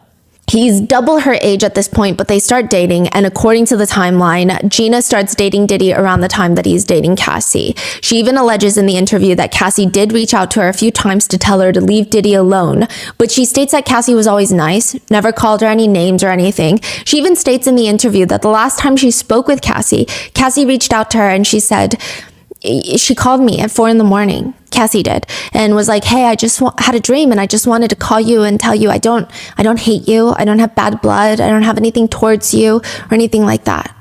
Which, side note, a lot of people think that Cassie telling her to leave Diddy alone wasn't like, leave my man alone, but rather leave, get out, go, like get help before it's too late. Gina meets him February of 2014, allegedly gets pregnant in October of 2014, in which she alleges that she confides in him and he just assumes, well, you're going to get an abortion, right? She states she tells him she's not sure exactly what she wants to do, and he offers her $50,000 to terminate, which, if true, I'm sure was incredibly insulting, considering Gina states she did terminate, but she turned down the money. She said, I just loved him. I was just trying to prove to him that I'm not that girl that wanted the money. I just cared about him. She explains, and I just wanted him to be nice to me. It was like, I don't want your money. I just want you to be nice to me. She later alleges on the podcast, the first few months he was really nice, and then after he started being an asshole. Like, I would say the first 3.5 years he was mean to me. When you say mean, could you describe it? Tasha T is asking her. He was abusive. He was always belittling me. He was like mentally, emotionally, and physically abusing me. Tell me some of the things that he would say to you. He would always compare me to Cassie, tell me that I'm the bad one, she's the good one. And he was with both of you guys at the same time. Yeah, at one point I was like breaking out really bad with acne, and he would be like, he said this a few times. He would be like, baby, why don't you go see a doctor or something? I don't date women with bumps on their faces. He would call me names. He would call me a hoe every single day. I was naive and young when I met him, so I felt like he tried to take advantage of that and manipulate me and made me feel low about myself. So obviously, you terminated baby one because you loved him. How long after dating did the physical abuse start? The first time it happened, which was not even that long into the relationship, we started dating beginning of February. It was probably beginning of May because we were at Meek Mill's birthday party. It was like a mansion party and we went. She explains that she's sitting down. On her right is Diddy and on Diddy's right is Meek Mill. But she says, I was covered with like a stand or something, like probably says happy birthday Meek or something like that. And the stand was covering me because there was a lot of cameras and stuff there. So it's like me, Puff, and Meek. So he's publicly dating Cassie. So this stand is kind of covering her. They put a little stand to cover her. It seems like in front of her. It seems like it is the insinuation. So she's sitting there, Diddy's sitting next to her, and then Meek is sitting next to Diddy. And Puff had leaned forward to talk to someone, say hi or whatever. So I turned over to Meek to say happy birthday. He put out his hand. I reached over to take his hand and shake it. As I shook Meek's hand, Puff turned around, saw it. He got so mad. We probably stayed 20 minutes after that happened. And when we got in the car, he like grabbed my hair and cussed me out for doing that. He was like, why the f*** are you shaking his hand for? I was just like, I'm saying happy birthday. So it was like a jealous rage. I think he thought I was trying to be sneaky behind his back because like I reached over when he leaned forward to talk to someone. So he thought I was trying to be sneaky. And wow. The dude is like this level of fame and success and that insecure about everything. Wow, so pathetic. Yeah, exactly. And the interviewer is asking, and you were how old at this time? He's like double her age. She says I was 22 probably. So when we get to the hotel, it gets worse. He like took one of my heels and tried to throw it at me. He like mushed my face really hard, made my nose bleed. And every time, we get into fights like that, which side note, if this allegation is true, that is not a fight. That's a one-sided domestic battery charge. That's not a fight. She says the only person that ever tried to help me was D-Rock, who is, I believe, a famous musician. Everyone else just allowed it to happen and just like looked the other way. So the rest of everyone, they would just watch. Well, not like watch, just like kind of walk away and just leave us alone and not really step in to stop it. Now, what made you stay? Because obviously there's baby number 2, because she claims that she had 2 pregnancies he made her terminate. Because I just thought that he was only being like that because he loved me. And she starts crying in this portion. And she says, I grew up watching my mom get beat by my dad. That's all I knew. So I just thought it was normal. I just thought it meant he loved me. Okay, let's talk about baby number 2. When did baby 2 come? Last year, August 2018. So this is 6 years of them being together at this point. She says, mind you, it wasn't my fault that I got pregnant because I have like this period app and it tells me when I'm ovulating and stuff. So I told him that I'm ovulating, so don't do it. And he just did it anyways. And then I got pregnant and he was like, okay, then just get a termination. He didn't even hesitate. She says, but by this time it was harder for me because I'd been with him for so long and I was like really in love. Part of me wanted to keep it, but he didn't. And I had only agreed to terminating because he told me to. And he took me to Turks and Caicos a couple days later before the termination. So right before the termination, he takes her to Turks and Caicos. And during that time, he was just giving me like alcoholic drinks to drink. And I was like, I'm not that comfortable. And he was just like, you're going to get an abortion anyway. He was kind of being distant towards me the whole trip anyway. She alleges that they come home from their trip on Sunday and the plan was to get the termination on Monday. She says when they get back on Sunday, quote, he had left me to go meet up with Cassie. So he just kind of like left me there for like half the day. And I was like, how are you going to leave me when you want me to do this thing tomorrow? He was obviously just making excuses on why he had to go. So because he left on Sunday, I was like, I'm not doing it tomorrow though. I'm not going to terminate tomorrow. I just need some time to think about it. So I told him that I just need time to think about it. And he was like, well, then you can't leave my house. Like just being mean to me. He was like, I did this and this and this for you. And you told me you were going to do this and now you're not doing it anymore. Like you can't get out of my house. She states she got the termination, but quote, not only that, I had to go home 2 days later because he had to go on a trip to Burning Man. So I had to go through that and he went to Burning Man and he just left me f***ed up and he didn't even, and you know, you don't get cell service in Burning Man because it's a desert. So I couldn't even get a hold of him. His texts weren't even coming through. I was just at home by myself, just f***ed up in the head and he didn't even care. Like it was just me. If he had to do something that traumatic for me, I wouldn't just leave him and go on a trip. This is on a public interview? Yeah. And people didn't care when that happened. She also talks about another time Diddy was abusive, and she says, the other time was when he caught me texting another man. It was in Miami. It got really crazy at that time. We were upstairs. We were in his closet and he pushed me and I fell to the ground. He stood over me. So I was like laying on my back. He stood over me and he started punching me on the sides of my head, like just on both sides, she describes. And I was just like covering my face. After he got done doing that, because he was like standing over me, he like stomped on my stomach really hard. It took the wind out of my breath. I couldn't breathe, but he kept hitting me. I was like pleading with him, can you stop? Can you stop? I can't breathe. He stopped for a little bit, then he grabbed my hair from the back and was punching the back of my head. And he was just avoiding my face when he was hitting me. The next big fight we got into at that point, I was fighting back because I had just had enough of his shit. And he kept pushing my buttons and I was just trying to calm the situation down before it got worse. And he kept pushing me and pushing me. I left his bedroom and went to his guest house because he has like a separate guest house. Now, side note, again, if the allegations here are true, she states the guest house has a meditation room, which is just... people think it's ironic.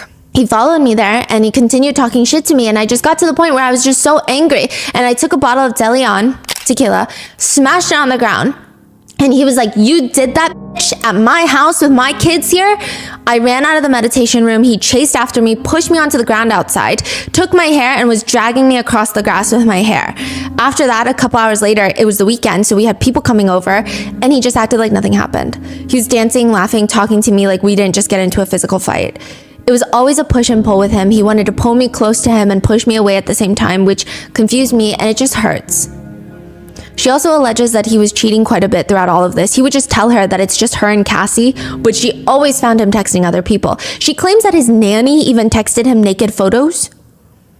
Or at least that's what she claims she found. Unclear if the photos were coerced or not, but even so, very alarming considering the power dynamic, right? But I digress. She finds pictures of the nanny naked on his phone, according to her allegations, and she claims that he doesn't even feel guilty or ashamed. He just says, well, what do you expect? You're f***ing with a superstar. She also claims that he once hit her in front of her child. So she has a child from a previous relationship. Her daughter was 3 years old at the time, but she states he never abuses women in front of his children because he doesn't want them to see him like that. Really? That's the allegation, but it does seem kind of to track. In Cassie's lawsuit 4 years later, she alleges that once she was, quote, healing and being trapped in Diddy's LA house to heal from her injuries that he gave her, he FaceTimes her because he's out of town and instructs her, quote, you got to go up and put more makeup on. My son can't see you like that. Because I guess her bruising was showing. These are the allegations that Gina put forth on a podcast in 2019. Many netizens think that the whole story got buried by Diddy, and soon after the podcast, I think a lot of people didn't take it as seriously because she goes back to Diddy, which started some online drama between her and Young Miami of City Girls, who was reportedly dating Diddy at the time. Gina would later write on social media, he's just a really good longtime friend of mine, nothing more, nothing less. Like, I just want him to be happy because like he did bless me in a lot of ways and I'm always going to be forever grateful and respect him.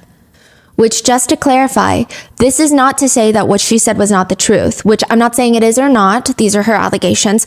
I'm just stating that two things can be true at the same time. She could have been physically, mentally, emotionally abused, and she could have still gone back to Diddy. Like, it's not, yeah. So all of these things, people are bringing it up because there's a small group of unhinged people being like, Cassie just wants money. But people are like, well, actually, the signs were there. Like, look at all these things. But it's not until CNN posts hotel surveillance footage that people realize Cassie was likely telling the truth the whole time about everything. And there's probably a lot more that we don't know. The footage is from 2016 at an Intercontinental Hotel in LA. In the security footage of the hotel hallway, you see Cassie quickly walking out of the hotel room. She's wearing this big oversized hoodie, she's barefoot, and she's holding a bunch of things in her arms, and it's clear that she's in a rush to leave. She quickly walks towards the elevators, but seconds later, Diddy comes running out of the room with nothing but a towel around his waist. He runs out down the hallway, grabs her by the back of her hood, throws her onto the ground, and starts kicking her. Cassie is just laying on the floor while he kicks her and she's in a fetal position. Diddy grabs the back of her hood and starts dragging her back towards the hotel. He also grabs her bags that were dropped, and it appears that Cassie is crying out for help. Perhaps worried that someone would investigate, he lets Cassie go but takes all of her belongings into the hotel room. She goes back to the elevator to try and get the elevator, but he comes back, shoves her down, and throws a vase at her from a nearby table, like a glass vase. Yeah. And then did she leave or? She does end up leaving, and it is exactly as she has it listed in her lawsuit. So the lawsuit comes out in November of 2023. The footage is released in 2024. So people are like, she literally details this assault exactly like the footage. So how is the footage not came out in 2016? He paid the hotel security worker $50,000 in cash, allegedly. To not post it? Yes. But and not call the police. I think that he gave Diddy a copy. I don't know who else has copies. I imagine if someone like that is willing to take $50,000 to not release it or call the police, he probably took a copy of his own. Right. So who knows how many copies are truly out there. The hotel has it still, right? He probably still had it. Okay, the hotel was owned by a big hotel company, and they state that that hotel is no longer under their management and they don't have any files from them. So they're saying we didn't leak this in 2024. So this was leaked by somebody. It's unclear how CNN got this footage, and this becomes a whole thing because Diddy's attorneys are later going to allege that the government gave it to CNN. It's a whole thing. But it is exactly as Cassie has it listed in her lawsuit. She explains what happens afterwards, even though it's not captured on footage, or at least the released footage. Her attorney states, Cassie managed to get into the elevator, and when she got to the lobby, quickly took a cab to her apartment. Upon realizing that her running away would cause Mr. Combs to be even angrier with her, and completely stuck in this vicious cycle of abuse, Ms. Ventura returned to the hotel with the intention of apologizing for running away from her abuser. The lawsuit states in or around March 2016, during that FO at the Intercontinental Hotel Century City, LA, Mr. Combs became extremely intoxicated and punched Miss Ventura in the face, giving her a black eye. After he fell asleep, she tried to leave the hotel room. As she exited, he woke up and began screaming at her. He followed her into the hallway of the hotel while yelling at her. He grabbed at her and then took the glass vases in the hallway and threw them at her, causing glass to crash around them as she ran to escape in the elevator.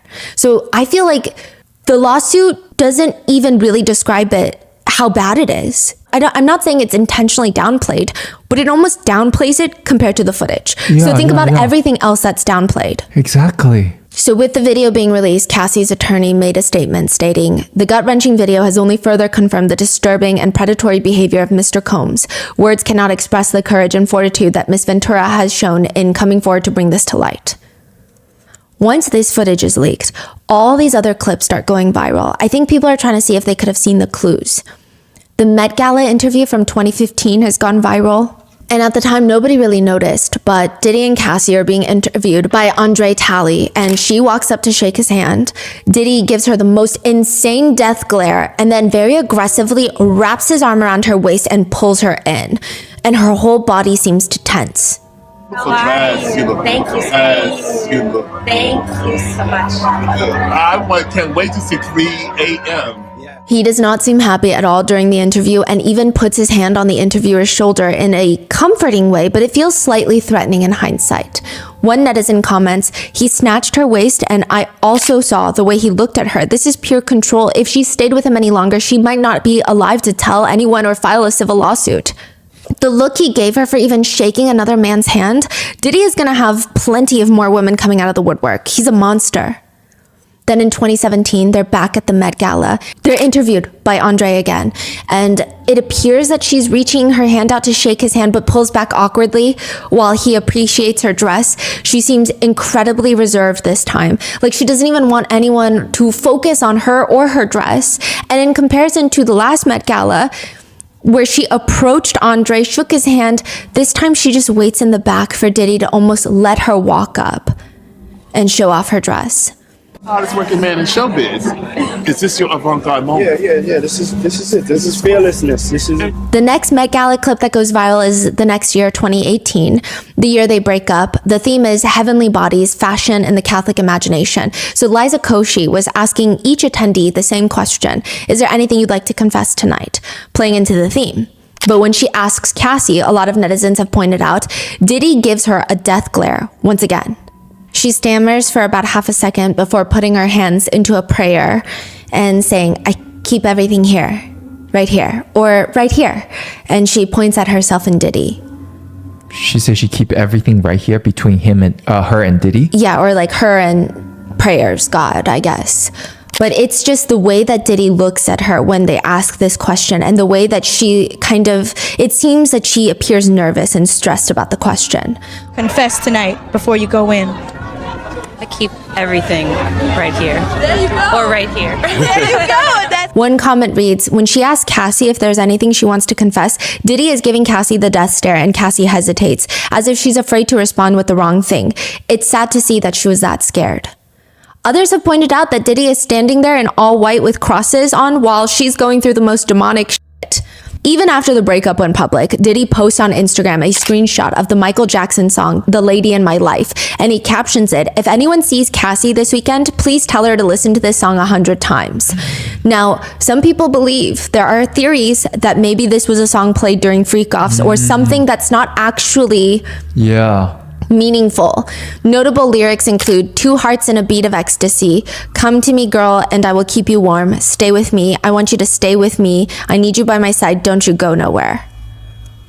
Even after everything he did to her, he still has the audacity to publicly try to do this and talk to her. It feels like a threat.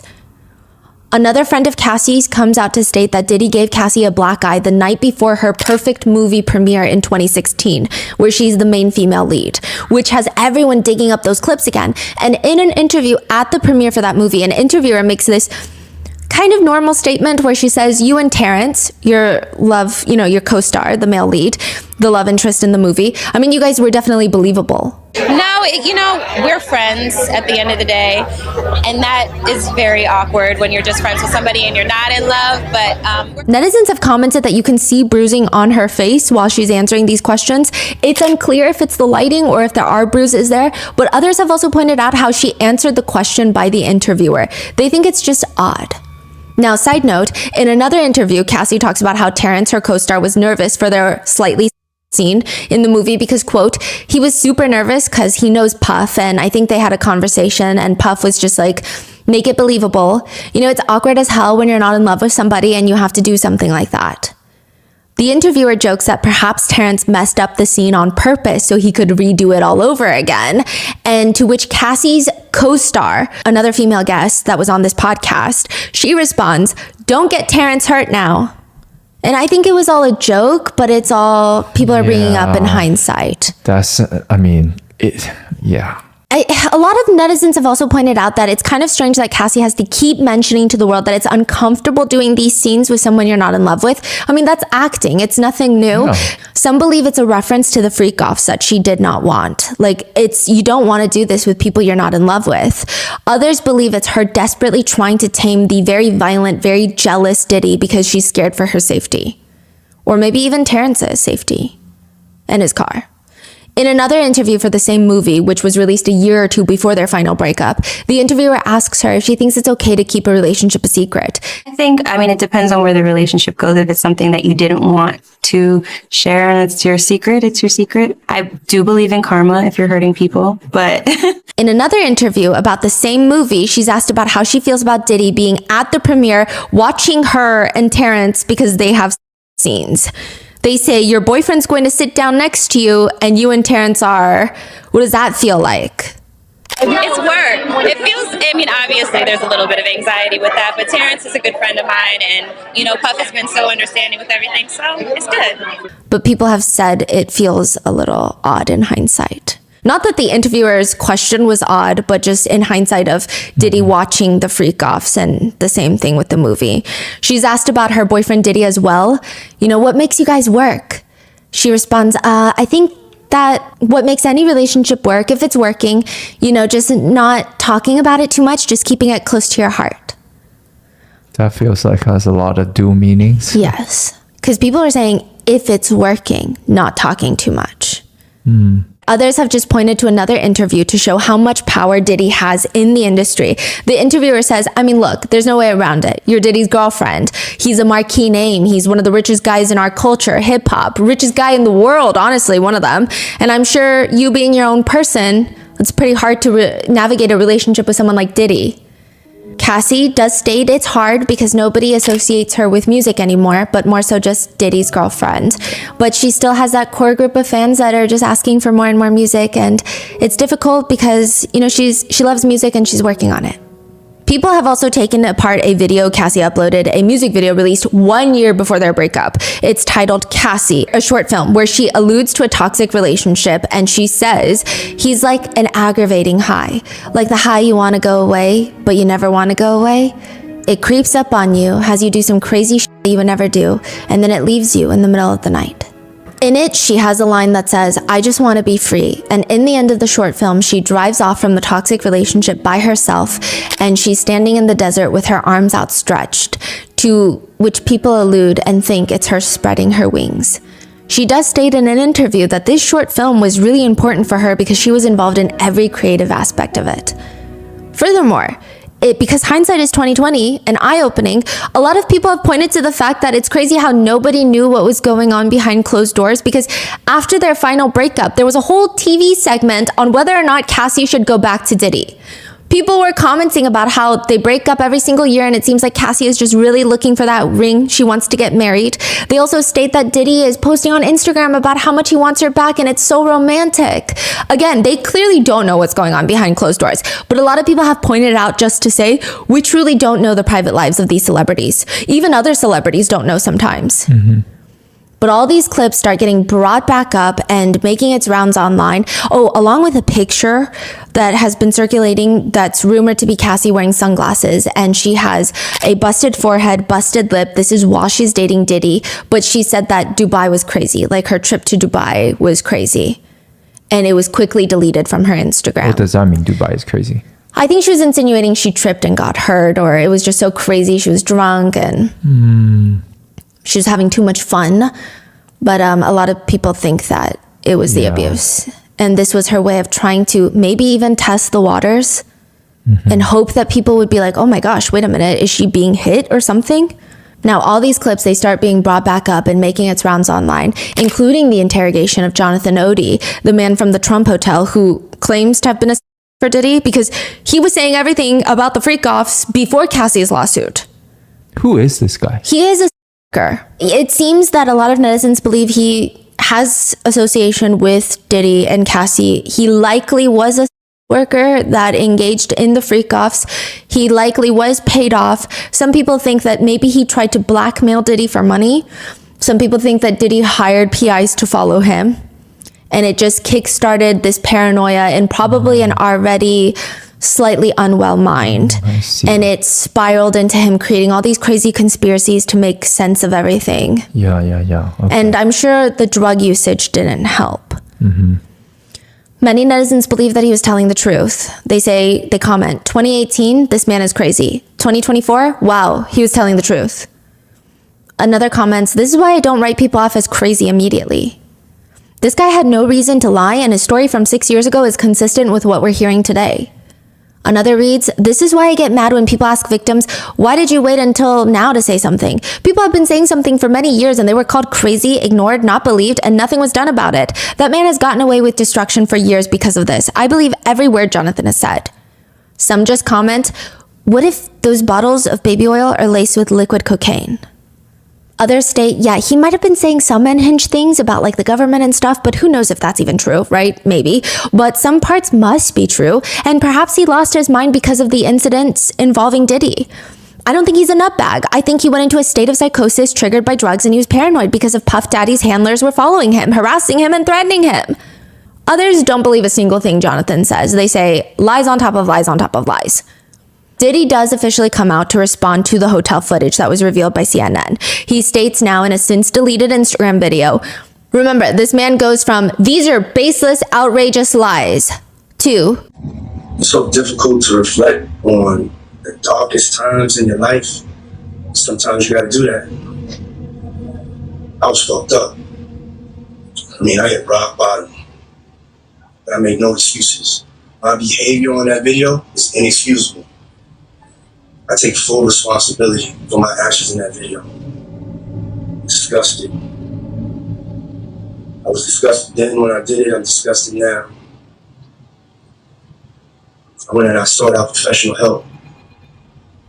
I had to go into therapy, go into rehab. I had to ask God for his mercy and grace. which a source who knows Diddy says about his comment about hitting rock bottom. Rock bottom must be his personality. I've never not seen this person. Netizens have commented, he did not hit rock bottom. He hit Cassie repeatedly until she was a shell of a woman. Other comments read, if he's this brazen and brutal in a hotel hallway, just imagine how evil he is behind closed doors. I'm more scared of what hasn't been caught on camera. When someone says, why didn't you leave? Remember this video. Cassie was leaving, or at least she was trying to. The fact that the hotel security accepted a $50,000 payoff to hand the footage over to the abuser instead of calling the police to attempt to help this woman is disturbing and disgraceful.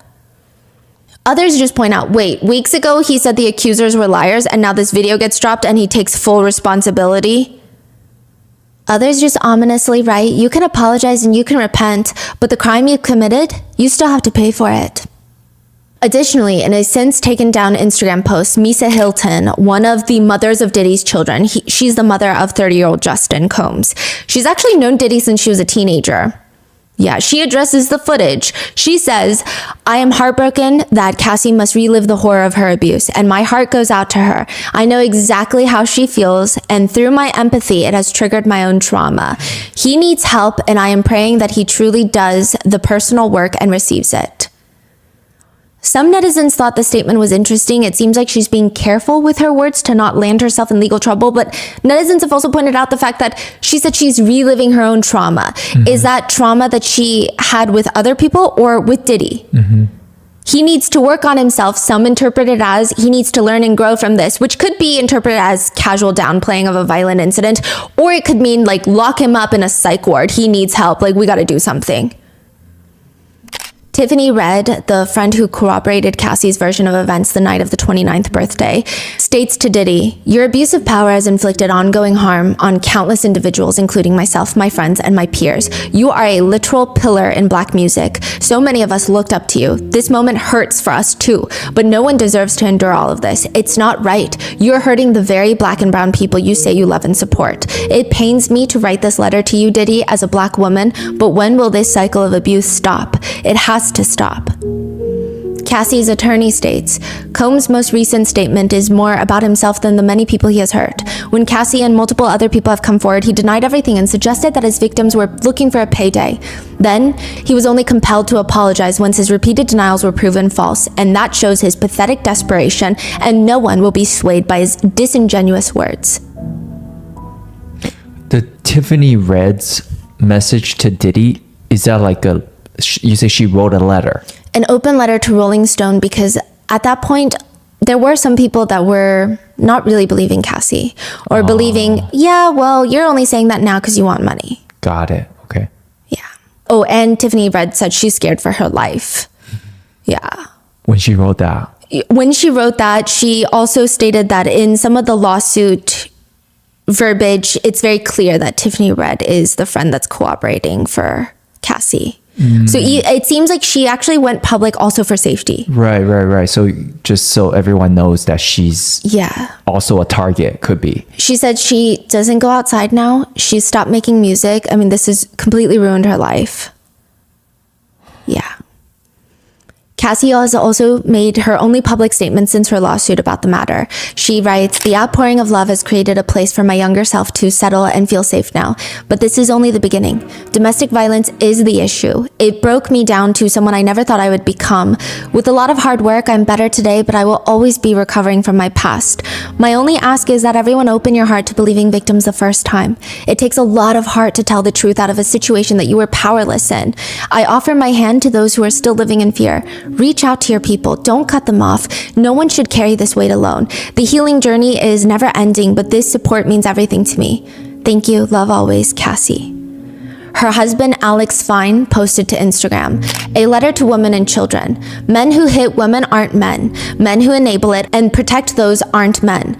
As men, violence against women shouldn't be inevitable. Check your brothers, your friends, and your family. Our daughters, sisters, mothers, and wives should feel protected and loved. Hold the woman in your life with the utmost regard. Men who hurt women hate women. To all the survivors, find the men and women who help and love. To all the survivors, your stories are real and people believe you. To all the survivors, you are not alone, and there are men and women who care only for your well-being and safety. We want you to succeed and flourish. To all the women and children, I'm sorry you live in a world where you're not protected and you don't feel equal. I want to raise my daughters in a world where they are safe and loved. To the abusers, you're done. You're not safe anymore. You're not protected anymore. The men by your side are just as weak. You're so miserable with yourself that death would be considered a kindness." Some netizens think that Diddy should have seen this coming because Cassie told him in a song exactly what she planned on doing. In her song, Love a Loser, which she states she helped write, the lyrics read, "I'd rather lose a lover than love a loser. Everything you did, I couldn't do it to you. Got my vision clear, so now I'm seeing through you. Writing you a letter, I'm gonna send it to you." Which she did. The letter just happened to be in the form of a lawsuit that would end his career. Because shortly after Cassie, 10 other victims have filed lawsuits against Diddy, which we will cover in depth in the next episode. Those are the lawsuits that have already been filed. There is an attorney in Texas named Tony Busby who states there's a lot more coming, perhaps 120 more. Out of the 120 accusers he is representing and working with, Tony says 60 of them are men, 60 of them are women, and 25 of them were minors when the alleged abuse took place. Tony states that one of the abused was even as young as 9 years old when he was allegedly abused by Diddy. The individuals that are being repped by Tony Busby, he states, come from 25 different states, majority from California, New York, Georgia, and Florida. He alleges that many of the alleged abuse took place at auditions where, quote, "Many times, especially young people wanting to break into the industry, were coerced into this type of conduct in the promise of being made a star. I want to focus on the ages of these victims. When we talk about the ages of these victims, when the conduct occurred, it is shocking." He states, "This should have never been allowed to go on for so long. This conduct has created a mass of individuals who are injured, scared, and scarred." He states that he has set up a hotline for any victims of Diddy to call. They have received over 12,000 calls in just 24 hours. Whoa. He states ominously, "I have no doubt that there are people right now who know that they were somehow involved in this, who are now scrubbing their social media, who are searching their memories, who are deleting their texts, probably deleting pictures and trying to distance themselves from this. And we know who they are, or we will find out who they are. This is not something that's going to happen overnight, but I think we are at the tip of the iceberg." That I think we can agree with. This is the tip of the iceberg. And this is part 1. Part 2 will be up soon. In that episode, we will be going in depth on the other 11 lawsuits, as well as in depth on the one lawsuit against his son, which is about what happened at a Diddy yacht party, and the very, very strange death of the mother of his children, Kim Porter, and the very controversial book that claims to be her diary entries before her death. And that book seems to implicate Diddy as having a much larger role in her death. So stay tuned for that, stay safe, and I will see you in the next one. The first time it happens, everyone comes up with their own explanations for it. You know, the mind can do very silly things. She was just zoning out and happened to be staring there. It wasn't intentional. Sang's mom had set the table. She has a plate for herself, a plate for her husband, and a plate for her daughter Sang. And there's this one spot where there's no plate set out and there's just an empty chair because tables usually have sets of 4 place settings rather than 3. Then Sang's mom keeps staring at this empty chair and she's almost smiling towards the chair as if somebody is sitting there sharing this invisible meal with the family. People thought maybe she's just reminiscing of an old fond memory. Sang's dad tells her, you know how your mother is? Don't get too freaked out. She's just been tired with everything that's been going on. That's what the dad would say, but she's not so convinced. The next night at dinner, it happens again, but this time, the mom has even set out a set of plates and utensils for the empty chair, and she's smiling, talking to herself, before she turns to her daughter and tells her, don't eat so much. You have to save some food for Nunu. It's like her mom is talking to a ghost, and everyone in the neighborhood is starting to get freaked out by their family. The first few times everybody was understanding, but now it's been months and it is clear Sang's mom has lost her mind. They say she lost her marbles. Sometimes the wind would blow and Sang's mom would sit up in the bed. Her eyes are glazed over. Did you hear that? Did you hear that? Hear what, Mom? It's just the wind. It's okay. No. Nunu is calling me. Nunu is calling me. I've got to go. Did you hear that? She would run out of the house, banging on the neighbors' doors. Nunu called me. Did anybody hear in which direction Nunu's voice was? Anybody seen Nunu? The family tried everything. They brought her to a doctor to treat her at home. They put an IV in her, and for 2 seconds, the doctor and Sang and the dad are outside talking about the mom's condition, and the mom runs outside with the IV bag still attached to her, running through the woods, screaming, Nunu, where are you? Nunu! They wouldn't find her until late that night. The IV bag is still attached to her vein, but because it's absorbed all the liquid into her body, the negative pressure is causing the IV bag to slowly fill with her blood. And she's just sitting there, leaves in her hair, screaming, Nunu, where are you? Like the IV bag sucked the blood out of her? Yeah. Whoa. If Sang had to pinpoint where this all started, when her mom started losing her mind, she could, because it all starts with this little doll with creepy eyes. I mean, there was something seriously wrong with that doll. The minute that she brought that doll home, everybody felt it. It had the kind of eyes that follow you around as you move. But that doll is no longer here, and neither is Sang's sister, the doll's owner. Nunu is gone. Just a little 5-year-old girl nicknamed Nunu, and her doll disappeared into thin air. Everyone in the neighborhood thought she was dead, but nobody would hear from her until 26 years later. She comes back with a very crazy story. She had been kidnapped and trafficked, and she was gonna hunt her trafficker down. She was gonna kill her trafficker. We'd like to thank today's sponsors who have made it possible for Rotten Mango to support the NAMI network. This network's nonprofit mission is to end abuse, slavery, and human trafficking by creating pathways to safe employment and providing survivors with empowering resources. This episode's partnerships have also made it possible to support Rotten Mango's growing team.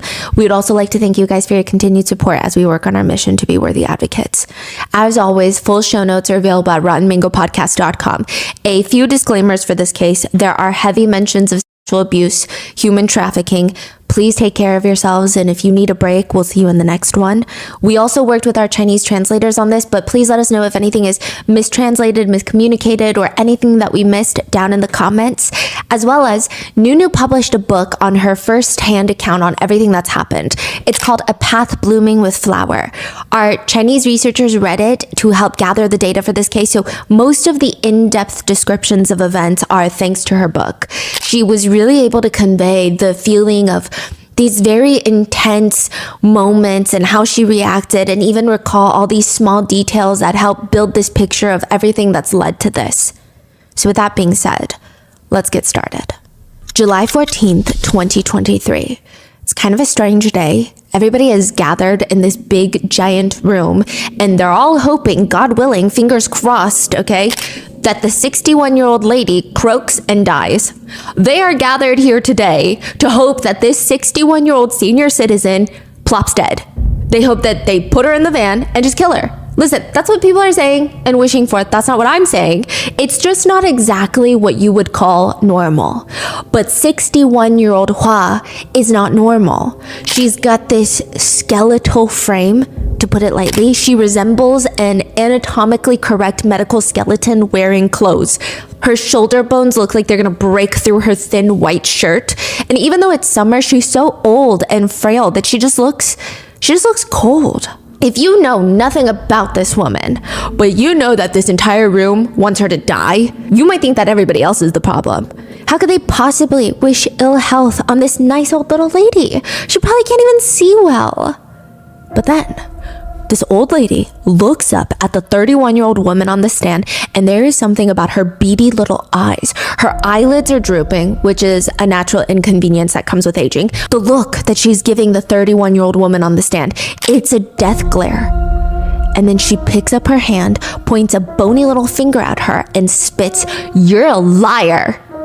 The way she's going after this young woman, it is clear that they have history. And they do. It goes back 26 years. When the old lady Hua kidnapped and sold the woman on the stand. For the past 26 years, that little girl grew up and started hunting down her own trafficker. The 61-year-old woman that everyone calls the human devil, a trafficker so evil, she would even sell her own son. What? Yeah. She hit her own son? That was her very first trafficking victim. There's this ongoing debate on whether or not some people have lived a past life. Or maybe, I don't know, we've all lived a past life, but we just don't remember it. It's just like few people, they remember such odd details that they make the news. One parent writes on Reddit, "My youngest was around 4 years old, and she would tell me about how warm and cozy she felt inside my belly, and how cold and scary it was to be born, and how the hardest part about being born was that she, quote, used to know everything, but now she doesn't know anything again." I would give her the space to talk, but her frustration at almost being able to remember everything was palpable. Another reads, "When I was 4, my parents and I went to my aunt's farm, and the wind started picking up, and I looked back at my parents and said, 'Gotta tie the hay bale down in the wind.' That's how David died." 4 years old. To this day, nobody knows who David is. That's kind of how Nunu, a young woman from China, felt. For the first few years, she didn't really know what was real, what's not real, or what could have been a previous life, or maybe she's like imagining things. Maybe she has a problem that she needs to handle. Her grandmother would tell her, "No, you've been abandoned by your family, and that's why I'm your grandmother. I took you in because you had nobody else. I mean, what was I supposed to do? Let you freeze to death? Your family abandoned you." It made sense because otherwise, why would she end up with this random family that she's never met before and call this old random lady her grandmother, unless the story is true? But it's like this weird part of Nunu either lived a previous life and she remembered, or something's not adding up because she has these short little visions, these little memories. They feel like memories where she's not abandoned. Her parents love her. She remembers that. It's so vivid. She even remembers, or she has this vision, of course, of going dress shopping with her parents. And when she is not able to pick between the 5 different dresses, her dad would throw his hands up in the air and say, "Let's just get them all." She remembers playing in the back with this, feels like an older sister, and falling down when she would run, and her parents made sure she felt better at night. I mean, how does she remember all these things so vividly if they never happened to her? Maybe it happened to her in a previous life. Or perhaps it's like a fake memory her brain created to keep her safe from the truth. Or maybe it's the truth. A few years ago, a series of videos start going viral on Douyin. Douyin is like the TikTok of China, the original TikTok. It's of Nunu, the younger woman from court, and she's sitting and she's talking to the camera. How old is Nunu? She's now in her 30s. Oh, this is a video of a 30-year-old Nunu. Yes. Okay. Hello, everyone. I'm asking for your help. I think I was abducted as a child. I was probably kidnapped between November and December when I was around 5 years old. I remember being with my parents at the time. I think I remember my parents moving to a new city for work. They were renting this small apartment. I lived with them and my sister, who I believe is 3 years older than me. I was trafficked by somebody close to us that had gained my family's trust. And I also remember, calling my grandma Abuda. So in China, there's a lot of different dialects. So she's trying to give these little tidbits of information so someone can be like, oh, that sounds like a southern accent. Oh, that sounds like, Right. The exact region. Yes. She doesn't even know which region she was from. No. Right. So basically every state in China almost has its own little dialect. Yes. So she's trying to tell people, okay. So she's like, I think I called my grandma Abuda, or something like that. I recall calling my mother Mai. Something similar. She's saying something similar. I remember my hometown as a pretty mountainous area, but that's about it. 我希望大家帮我扩散消息，让我的家人看到，帮助我早点回家，谢谢。 Most of the comments consist of netizens that are unable to help Nunu, but are encouraging her, hoping for the best outcome for you and your family. I wish I could know something, but I'm not sure. I'll reshare this video with my friends though. But there are some weird comments too, like, she's a girl, her parents probably sold her so that they could have a son. You can stop looking, you were most definitely sold by your parents and they're not going to acknowledge you even if you find them. Some would comment, she's a liar and she's trying to gain attention online. In the non-stop comments, there's one that starts gaining attention though. Can I get your contact information? If I'm not wrong, I think we're cousins. Immediately, everybody starts commenting on this supposed alleged cousin's comment. This girl makes traditional meow costumes for a living. She's also doing this for clout. She's commenting to gain attention for her business. The quote-unquote cousin is selling traditional costumes. dress. Oh, so people are saying she's marketing by doing it. Okay. Yes. Everyone starts taking turns leaving mean comments until one reads, wait, have you guys actually looked through her profile? Go to the ones. If you scroll all the way down, she has pictures of herself. She looks just like the girl that says she was trafficked. Look at their eyes. Maybe they are cousins. Do you know what the Ben Franklin effect is? It's actually so fascinating. What do you think is the best way to quickly get someone to like you? Obviously, they have to be on neutral terms with you to begin with. They can't know anything too much about you. They can't have heard about your reputation because that's a bias. But imagine a random neighbor moves in. You haven't heard about them. They're not a mutual friend. How do you get them to like you? What's the easiest way? Common ground, similarities. That's what some people think. But there is a psychological study, a small one, that says it's something else. You know, people always say, maybe you give them like a small, thoughtful gift. Maybe you buy them a coffee and stop by, a pleasant surprise. It's actually the opposite. Instead of doing that person a favor, you ask them to do you a favor. Really? Yeah. I don't know about that one. It's this weird phenomenon.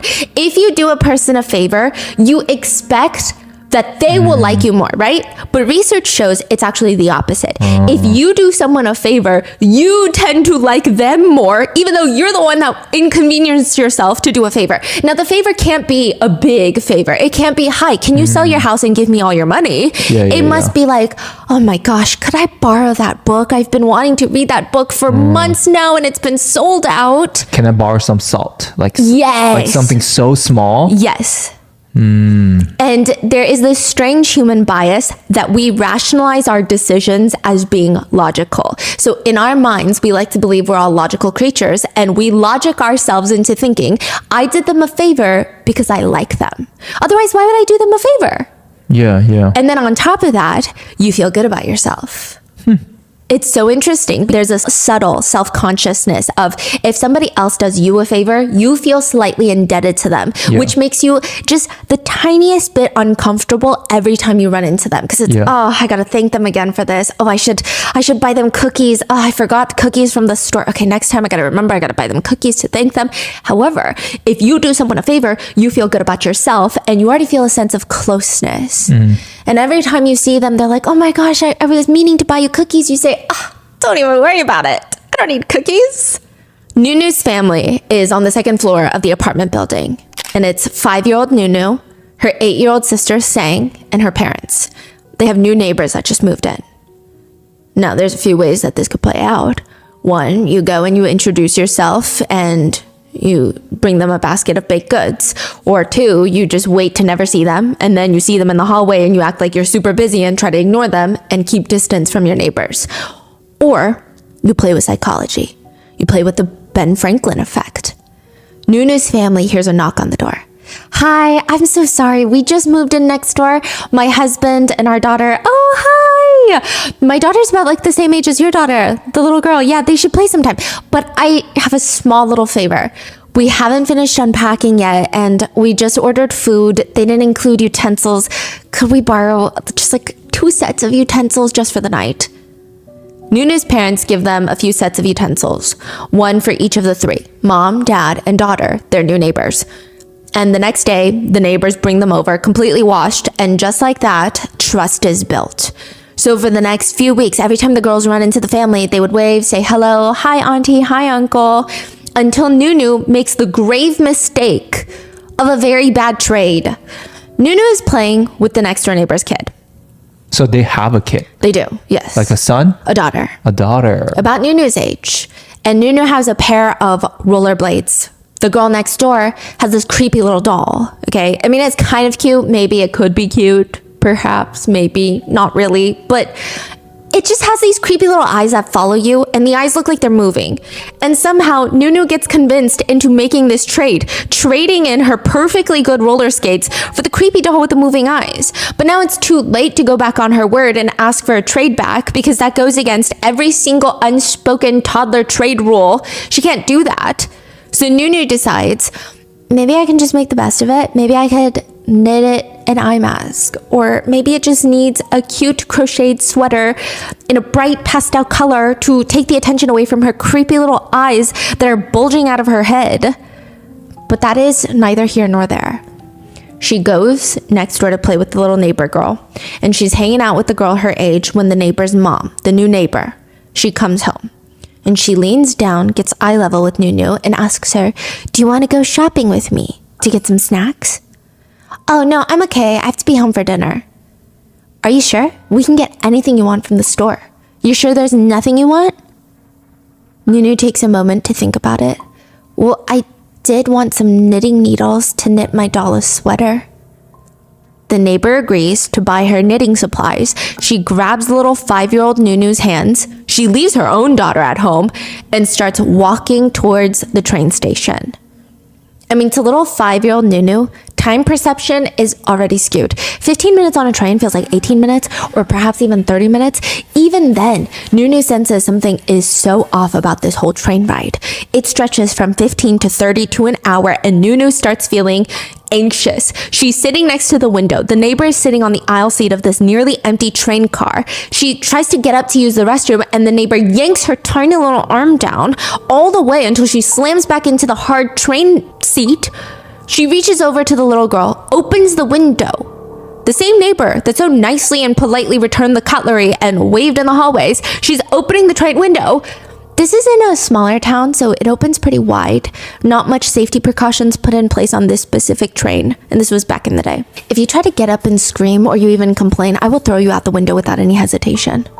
Nunu is forced to change out of her warm jacket that her parents bought her into what looks like literal rags, barely enough fabric to keep her from shivering. The entire journey lasts 24 hours. Her neighbor took her to the entire other side of the country.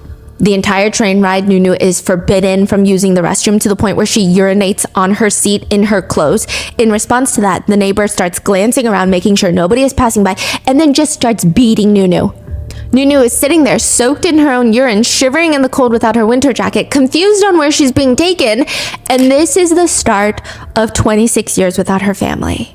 I feel like it's a pretty common acknowledgement or a sentiment, I guess, that human life has no cost. You say it's priceless. I mean, at least that's the way it's supposed to be, right? But there is a price.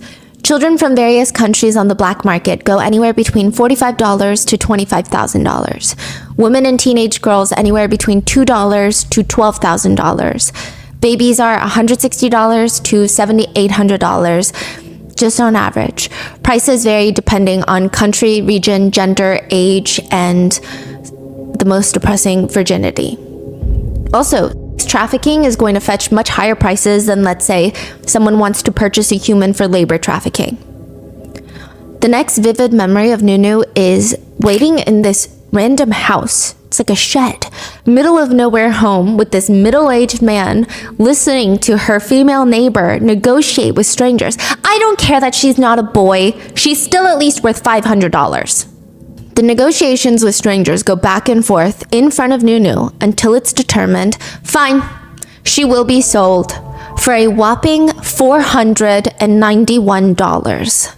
Nunu is sitting there trying to whisper her own name to herself when nobody else is around because this new family of hers that bought her for $491 is calling her Lee Suyan. Nunu's situation is a little bit unique when you think about how most Americans see trafficking. Nunu is told by this new grandma that she was purchased so that she could take care of new grandma's son, aka her new dad. His name is Mr. Lee. Mr. Lee is from a poor family. He's also nonverbal and deaf, meaning nobody in this small town wants to marry Mr. Lee. Not because they're ableist. Okay, honestly, maybe a little bit of that too, but also just survival-wise, they can barely keep food on the table. Everybody's starving in this little small town. Marriage is typically the only time someone can gain a little bit more economic standing by combining resources from two different households. Marriage is not necessarily done out of love, but out of survival, which means Mr. Lee, Nunu's new dad, may never be able to get married, which means consequentially, he's not going to have children. And Grandma Lee cannot have that because if he doesn't have children, when she dies, who's going to take care of him? At least if he has kids, he can burden his kids because of their traditional duty to take care of their parents. They're going to take care of Mr. Lee. That's why Grandma Lee purchases Nunu for her son. Like a gift, a sick and twisted gift as a daughter so that when Grandma Lee passes away, he's going to have someone to take care of him in old age. At least that's what Nunu is told.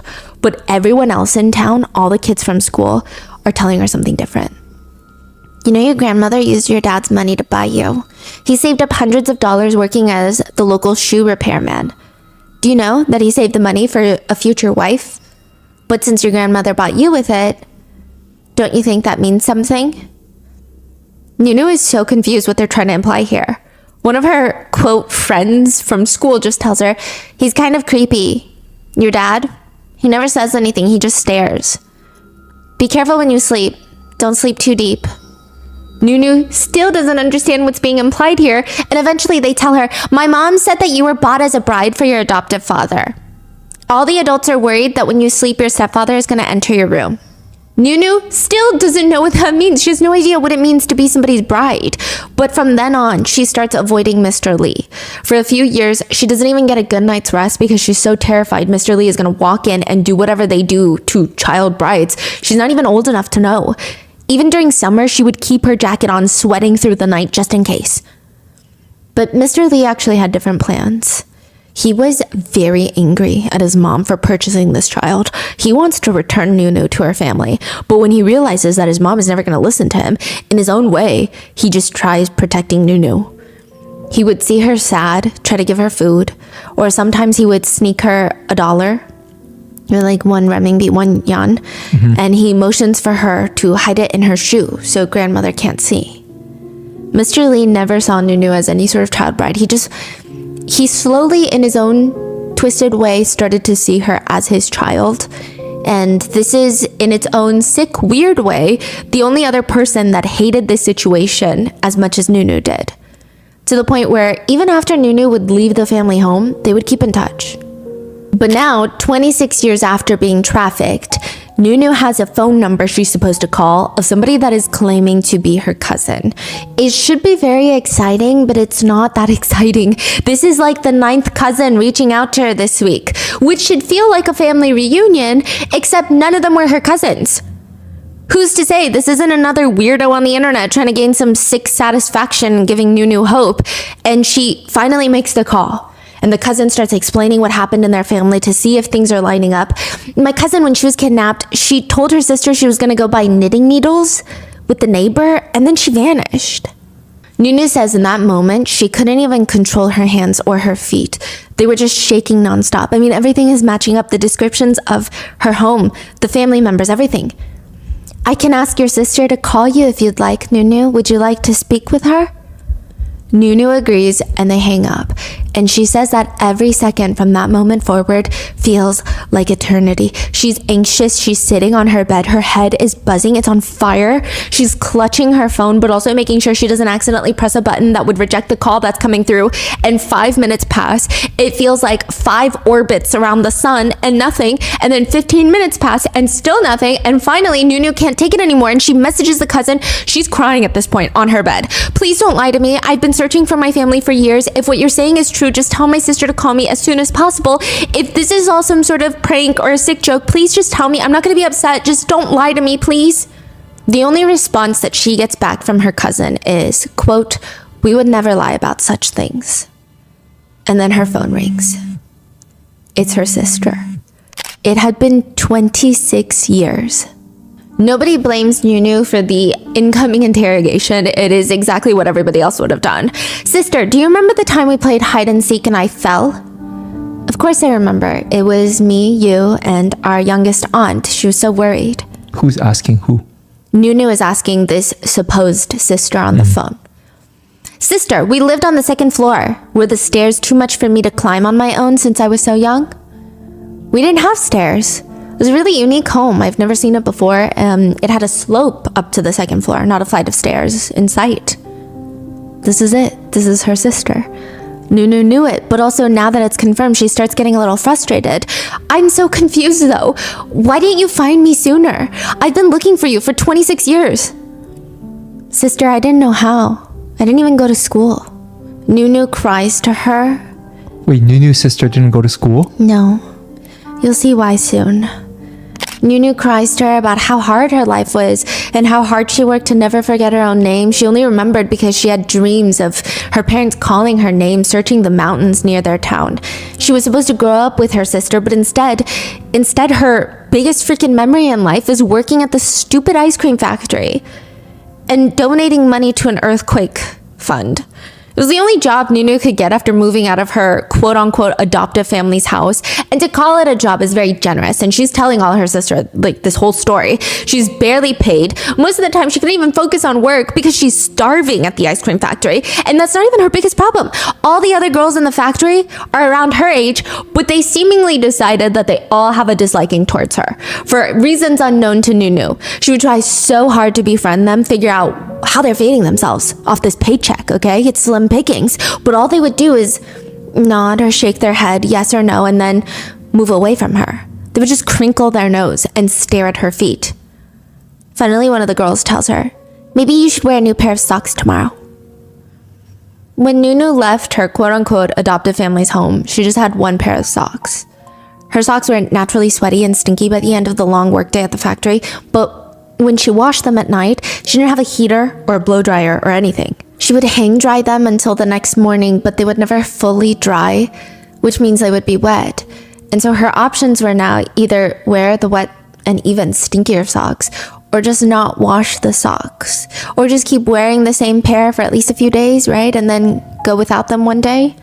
Well, that night she's so embarrassed that they all smelt her socks. She decided, okay, I'm gonna wash my socks immediately when I get home, and I'm gonna spend an hour squeezing out every single droplet of water from the socks and whipping them around all night, letting them air dry so that they can be completely dry by the next morning. The next morning, she slipped her feet into the nearly frozen, still wet socks as she headed to work. Another distinct memory of Nunu's is One day, the TV was on at work and it was playing one of those wholesome news segments about a father who refused to give up looking for his son. He finds his abducted son, reunites with him, and Nunu is watching this more than anybody else is. Part of her wants that to happen to her. I mean, it gives her hope. The other part of her wonders, that dad is searching so hard for his son. Where are my parents? Why the hell aren't they looking for me? Maybe they are looking for me. Maybe they just haven't searched over here. China is quite large. She tries to think about what area she's from. Maybe Sichuan. She remembers. I mean, it's so vague, but she remembers hearing about that district when she was younger. Maybe they're from Sichuan or something. It means something. Maybe they have family in Sichuan. She went around asking all of her colleagues that are from the Sichuan area, do you call your grandma Abuda? No. Why? Okay, but maybe it's still like a nickname that her family exclusively uses, or perhaps they all moved out of Sichuan later. Then in 2008, May 12th, 70,000 people die in Sichuan from the earthquake.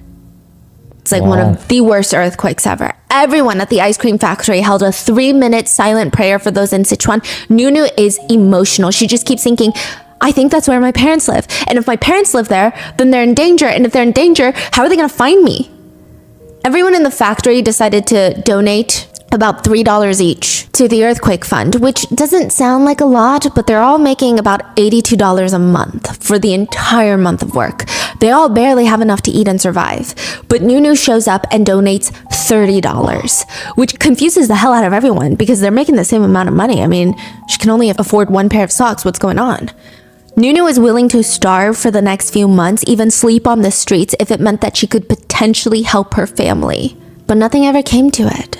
After the ice cream factory, so there's something very interesting that happens in Shanghai. At the local park, there's this very interesting event every single weekend. It's actually a everyday thing, but busiest on the weekends. Older people, middle-aged to full-blown senior citizens, bless their hearts. They will walk through the park with hands held behind their backs, and they're here for one mission. They're gonna find them. They're gonna find them, secure them, and marry them off. There are stations set up where it's just an entire 10-foot wall of handwritten posters. It feels like they're selling these people. They have statistics on them: age, height, weight, highest level of education, personal income, Chinese zodiac sign. Every poster tries to stand out in some way, shape, or form. Very casually, loves to cook for senior citizens. There are subzones within the poster. Sometimes it's organized by birth year. This is the weekly Shanghai marriage market, where parents gather to find their adult children a spouse. Now, side note, most of the posters aren't even made by the potential marriage candidates, but rather they're parents who print out these posters and go display them at the marriage market. From what I can see, most young Chinese people think the last people on earth that should help them pick a marriage partner are their parents. But I digress. Some of the parents will even print their unmarried children's statistics onto the sides of their umbrellas as they walk through the park. Their little sunbrellas. If anyone is approved, the parents will ask the potential candidate for their child, how much money do you have saved up? How much money do you make in a year? How many kids do you want? Do you have any health issues? These are very normal first meeting questions.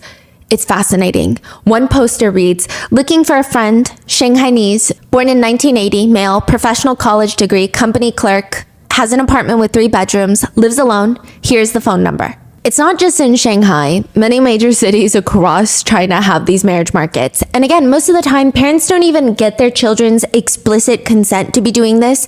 Otherwise, I see this as no different from regular online dating, just done in person. Maybe visually it's a little bit more jolting, but other than that, it's very normal.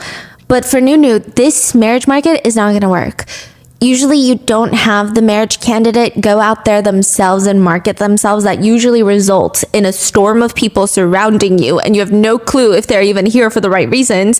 So instead, Nunu goes straight to a matchmaker. It's not the best option, considering she's gonna have to pay them. But the matchmaker tells her to go to this very specific location. If the matchmaker finds anyone that is interested in Nunu, she's gonna send them over to meet up with Nunu. She's like, go wait at this cafe. Nunu is looking for a partner? Yes. Oh. This is when she's mid to late 20s now. Okay. And she tells her, go wait at this cafe. If I find someone that's interested in you, I'm going to send them to the cafe and they're going to be looking for you. Nunu waits for 3 days. Obviously, not continuously. She would go home at night, wash up, and come back the next day. But for 3 days, nothing. Nobody is sent. And the main problem she thought was, they all look down on my family. You know, because the matchmaker has to provide all the details about Nunu. And she said it's to be expected. She believed other potential candidates would only see her as a burden to take on, not someone to match their children or even uplift their children, just more baggage. Nunu goes back to the matchmaker and tells her, maybe all those things that I told you earlier about what I want in a husband, maybe it's fine. I mean, I'm not that picky. I could even lower some of the standards that I previously gave you. Okay, what are your standards now? Any deal breakers? Nunu says that she thought about it for a second and said, well, I guess as long as he doesn't beat me after marriage, I guess that's my only standard. A few more days pass and still nobody shows up, and Nunu goes back to the matchmaker and tells her, well, actually, maybe if he just hits me once in a while, I'll be okay. Alarmingly, the next day, a man arrives to match with her. Let's call him Sam. It's so awkward. I mean, they both know that they're trying to get married, but there's no natural way to meet for the first time like this. It's uncomfortable, but kind of in an endearing way. Nunu is incredibly bubbly, outspoken. She's got this cute, doe-eyed look to her. And after their date, the matchmaker calls her. So what do you think of Sam? Nunu is terrified of rejection. Even though she really likes Sam, she plays it cool. You should ask Sam first. If he agrees, then I agree. If he doesn't agree, then I don't agree. That night, the matchmaker texts her. Sam agrees. The two get married, and I keep waiting for more shoes to drop, like Sam is gonna be this horrendous monster. But he's actually so sweet. He does not care about her past. He takes such good care of her. They purchase a home together. He helps her open up her own beauty salon, and they have children together. And now, Nunu is on the phone with her sister, 26 years after being kidnapped, asking her, this is everything that's happened in my life. Now I'm married, I have children, and why didn't you look for me? So much has happened. I mean, where were you? Nunu's sister tells her, of course we looked for you. We were known as the blanket family. For months after Nunu went missing, they printed out pictures of Nunu, went to every single neighbor, every train station asking, have you seen this girl? Have you seen her? They carried around blankets. For 8 months, they just went from one train station to another, sleeping at the train stations. Their dad almost got into trouble a few times because he would grab at random strangers at the station, shaking them by the shoulders. Why did you take my daughter? Where did you take her? Just tell me. I know you took her. Nunu's sister would have to explain, I'm sorry for my dad. My sister's missing and we're all a little bit tense. All the strangers would brush the dust off their shoulders and just kind of give looks of pity and maybe understanding before walking off. Nunu originally believed that she had been given up to be trafficked or given up for adoption because of the one-child policy in China. And she's a girl. She says, all these years, I've really suffered, but who could I even tell? I've been waiting to go back and tell my parents. I want to complain to my parents for a little bit. I want to say, do you know what I've been through? Do you know how hard I fought to grow up? Do you know how many beatings I took? I just want to tell them that. She says, I want to go home crying and I want to tell them, do you know how much I suffered? But the minute I spoke with my sister, all of that was gone. I just wanted to be with them. I wanted to bring them to live with me and buy lots of skincare from my mother, lots of snacks from my sister. I mean, it's been 26 years, but she's been thinking of them every waking moment of her entire freaking life. So it's fine. And she tells her sister, it's okay, just hurry up and give me mom and dad's number. Hello? Nunu. They're dead. Nunu says in that moment she threw herself on the ground. Her whole body felt like she had just been thrown off a boat into the ocean. She just felt sobs go through her body. Her wails were painful. Her husband and 3 kids run into the room trying to figure out what's wrong. Nunu can't even talk. Finally, when the words come out, she just screams at her husband, there's nothing left. Everything is gone. She says, this is not how I fantasized about it. I imagined I would at least be able to see my parents, and I envisioned how I would interact with them. What do you mean they're dead? I imagined all these scenarios of why my parents didn't find me sooner. My parents might have had relationship problems. Maybe they got divorced and started their own little families and they didn't want to look for me. Another possibility was they finally gave birth to a boy. They had my sister, they had a son, so perhaps they didn't look for me as hard as they could. Or that I was indeed sold. I thought about all these scenarios for 26 years, but I didn't expect that they'd be dead. Nunu is 34 years old. She was trafficked when she was 5. Her parents died when she was 7, but she never knew. The parents died 2 years later? Yeah, they were both very young. Why? Depression. Her parents did not sell her or help traffic her because they wanted a son. Everyone who knew them said the family, they did okay for themselves. They're small town people, but they were doing okay. They had 2 kids, which, yeah, not allowed in one-child policy, but they had 2 daughters. It does not appear that they ever wished for a son. The daughters were really well taken care of, which sounds crazy to say that, but like given the context, you get it. Now, Nunu's parents, they worked a lot. Both of them were gone for a majority of the day and even into the night, which meant it was just Nunu and her sister. Nunu's memory of her parents was they would come home late at night and they would want to hang out with their girls. So they would get chicken drumsticks and wave it around in the girls' faces while they're asleep. And they would wake up to the smell of chicken and they would jump out of bed and they would all share this delicious meal of fried chicken together in the middle of the night. And the most impactful memory for Nunu's dad was she promised to buy him a camel. Okay, the majority of the local population where Nunu grew up are Miao people. And in their culture, when people pass away, it's customary for family members to purchase a cow and present it during the funeral. So right before Nunu is kidnapped, she had gone to a local funeral with her parents, and she's 5. She doesn't understand the depressing concept of death yet. She just knows that loved ones buy loved ones cows when they pass away at the funeral. Nunu turns to her dad.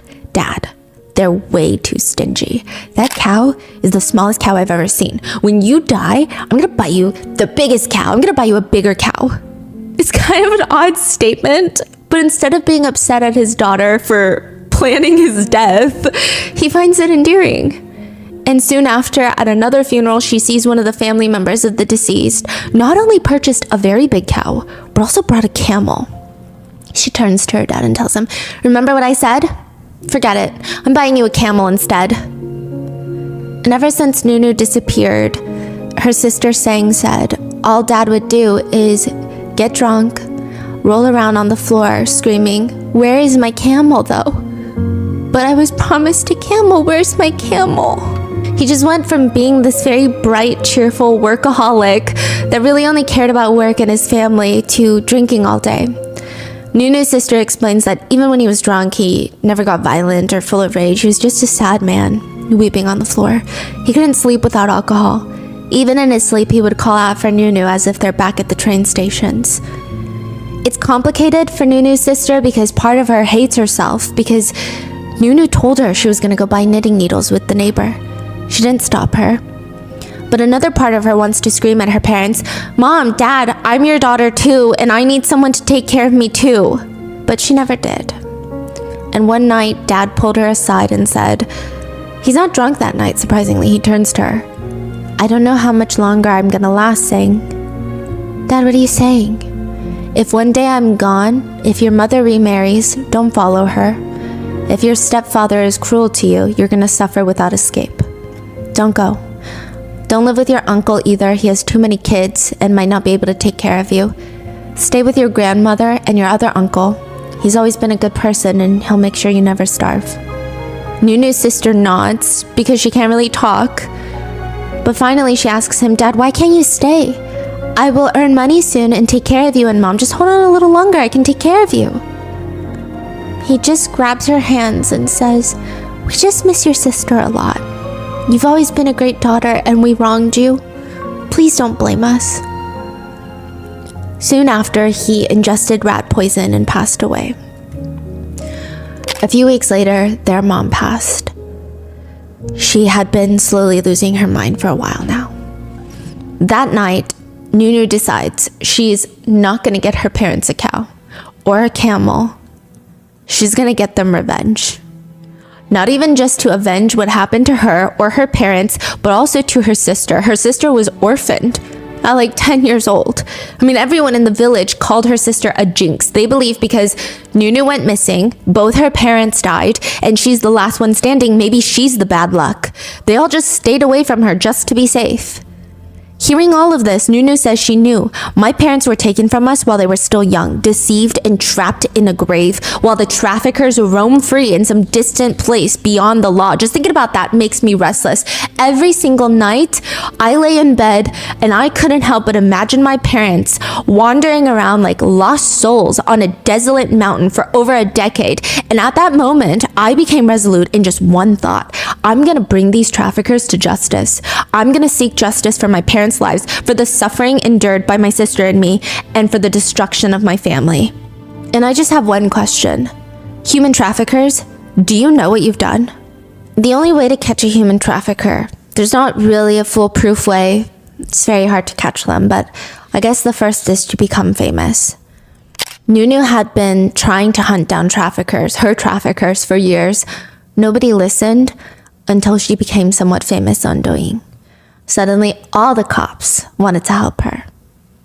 She gained a following, she was reunited with her family, she was making mainstream media news, and now everybody wants justice. And coincidentally, that does make the police much more helpful.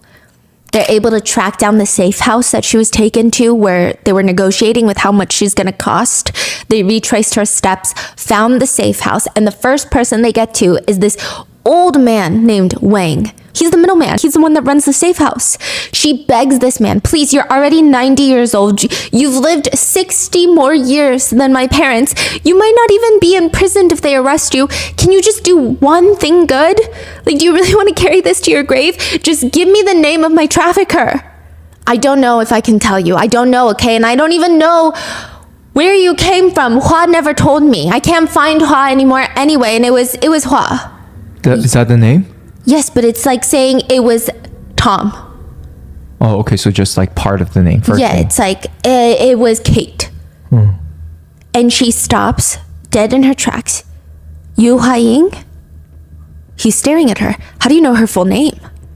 Nunu says she's always remembered the name Yu Haiying, but she had no clue where she remembered that name. She just thought it was a family member because her name is Nu Hua and her sister's name is Sang Ying. Hua Ying. Yu Haiying. She thought it was a family member, like an aunt, because it's a combination of both her and her sister's name. But now she knows in this moment that name that she remembered is her trafficker's name. Oh, it's been in her brain. Yes, and she always thought it was a family member. But she couldn't place who. Maybe it's her aunt, because you don't really call your aunt by your full name, and she was 5. She thought it was an aunt. That's crazy. It was her trafficker's name. The police have to be sure, though. They do a dozen photo lineups, and each and every single time, Nunu is able to point her out. It's her. She's the trafficker. She's the freaking neighbor. On Father's Day, an arrest warrant is granted to Hua. The 60-year-old, now 60 years old, is playing mahjong with her friends when she's arrested. Bright red hair. She dyes her hair at 60, and she's very intense. The prosecutors also bring forth the information that this isn't even Hua's first time getting arrested for abducting children. She was arrested in 2004 for kidnapping and selling children, aka human trafficking, child trafficking. She was sentenced to 8 years in prison, but for some reason, unbeknownst to me and anybody else with more than 5 brain cells, she gets released in 5 years on good behavior. You kidnap children, you sell children, but you've been doing a great job at keeping your cell very clean and tidy. Perhaps you have fully rehabilitated. I don't know how those two things are representative of each other. I mean, a shitty person with a tidy room is still a person with a tidy room, I guess. The logic is beyond me. This time around, when she gets arrested and she's gonna be tried in court, because now Nunu is bringing her to court for trafficking her 26 years ago, Hua, the trafficker, is arguing a bunch of different things. She's pulling out every excuse in the book. She says, actually, it's not me that's the brains of this operation. It's the middleman. The middleman was forcing me to take profits off of human trafficking. She even accused the middleman of sometimes skimming more money off the top, resulting in her to barely break even. Honestly, she's not even making money off of this. But then when she's confronted with the fact that eventually she stops using that middleman, Wang, the one that gives her name a little bit, she's still trafficking children. So how do you explain that? She then explains, it's this guy that I was dating, actually. He's the one that forced me to traffic. The police confront her with the fact that, well, he's dead and he died long time ago and you still continued trafficking children after he died. Suddenly she starts telling the court, you know, I know why I traffic children. It's not any of that. It's not the middleman. It's not the man that I was seeing. It's this very terrible car accident that I was in. A car had rammed into a pole, except I was the pole. It rammed into me.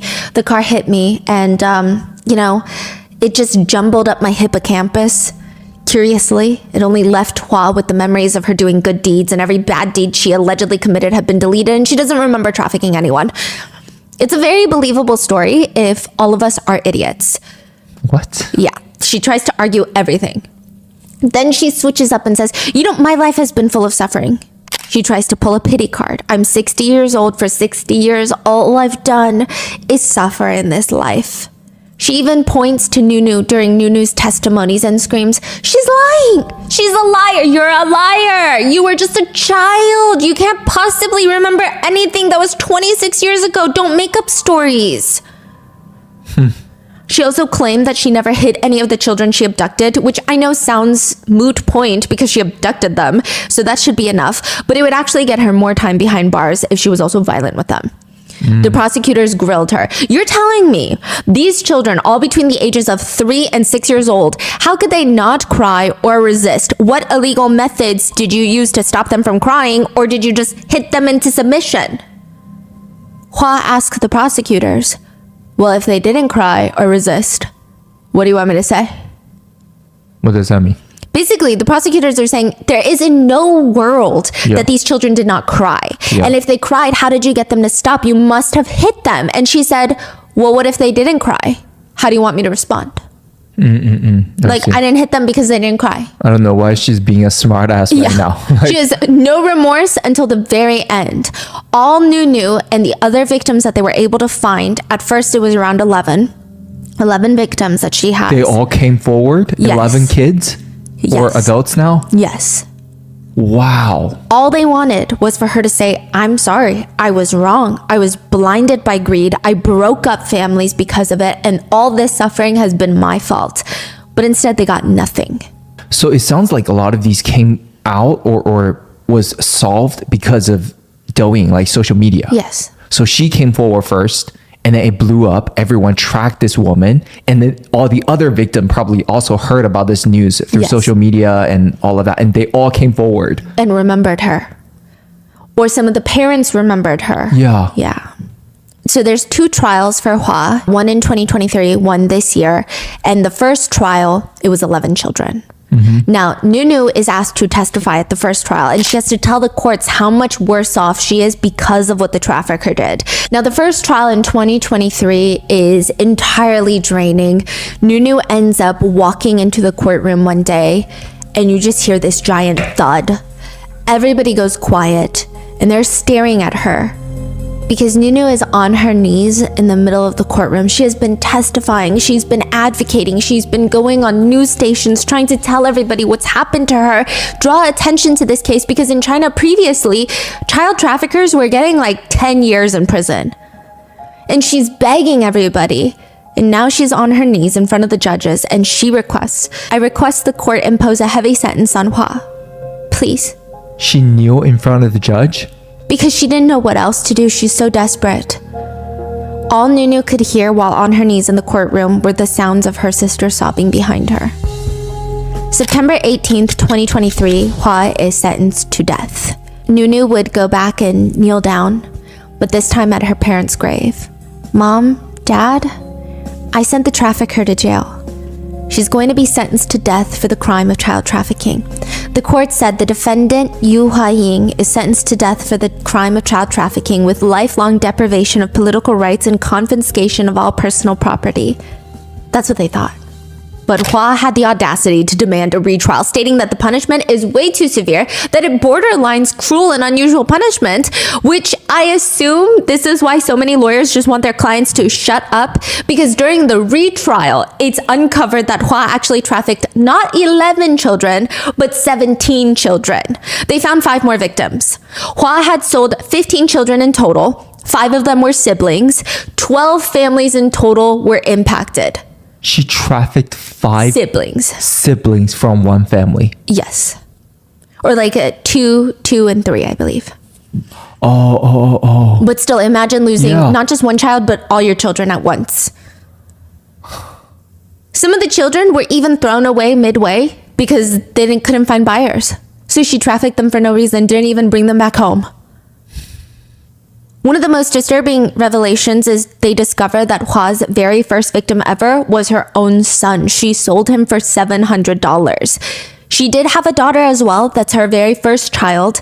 She thought that she could help with trafficking other kids. She said her daughter could help with her trafficking. Yes. That's why she would keep the daughter and then go to neighborhoods. Their MO was they would rent these little rooms for maybe 3 weeks to a month, act like they've moved in permanently. They're getting settled down, make friends with all the neighbors, get the daughter to hang out with little kids, lure them out like she did with Nunu, and then leave. Wow. Her husband and her daughter would meet her in the next location. Were they charged? They died. The daughter was not, because by the time that she was of age, I think she escaped her parents. But the husband had died by that point. One of the mothers that had been impacted, both of her children had been sold and trafficked by Hua. She says, she snatched and sold 2 of my children. It took me 28 years to find them. A lot of their stories are not as public as Nunu.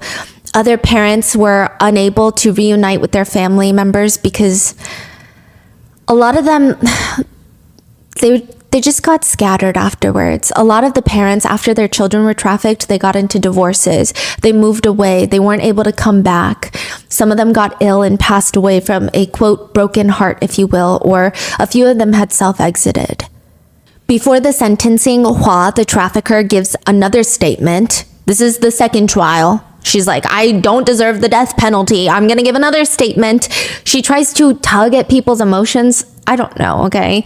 She pulls out a few pieces of paper and just starts reading off her statement. And it's a bland statement. It's just, I was too young at the time and I made mistakes and I only sold my child out of desperation. My financial situation was dire. My husband was irresponsible. He got arrested. He was the main breadwinner. I had no way of surviving while raising this child. That is crazy to say. Yeah. Nunu gives a final victim impact statement for the judge to take into consideration. She's wearing all black. She says very loudly for the entire court to hear every single word clearly. She's talking directly to her trafficker. You say you only completed the 2nd grade and you didn't know better, but you have 3 pages of notes that you read off and not a single word was misread. Because of your actions, my quote-unquote adoptive family stopped me from going to school by the 6th grade, and my sister only completed the 4th grade. To this day, my sister still can't recognize most words. The trafficker can take out her own paper and clearly read out her own appeal. The trafficker caused all of this single-handedly. Hua tries to argue that she was young. She was 30 years old when she kidnapped me. She said she was too young to understand the consequences of what that would have done. She was over 30 years old when she kidnapped me, but she still thinks that's too young? My mom was 32 when she died. She was already lying in her grave when Hua kidnapped me. She was already older than my dead mother. What Hua did to us directly caused my mother to go insane after she lost me. My father became an alcoholic. They asked everyone, do you know where Nunu is? Why is it that in all of Hua's words, it's all about how tough her life was, and she did all of this because of money? Our suffering was caused by Hua. She could have had a happy life. Her life struggles were not caused by us. She says she had a difficult life, but my sister went to work at a factory when she was 13. I went to go work at an ice cream factory when I was 14. Do you know how hard our lives were? But we never once thought about breaking the law or trafficking children. She says she sold her son because she couldn't afford to raise him, but she was working at the time at a noodle shop earning money. She just wasn't satisfied. She could have put him up for adoption, so why sell him for money? She saw it as an easy way to make profit, much quicker than working hard. So she began kidnapping children to sell. And now after all of this, she repents. She turns to Hua. You stand here in court confident, while I, someone who's only asking for justice, I'm shaking with anxiety. All the parents in the audience who have been searching for their children for years are crying, and yet you don't show a single sign of concern. From start to finish, you've only been focused on how to defend yourself and deny your crimes, with not a shred of remorse. I demand justice for my family and all the families of the victims present here.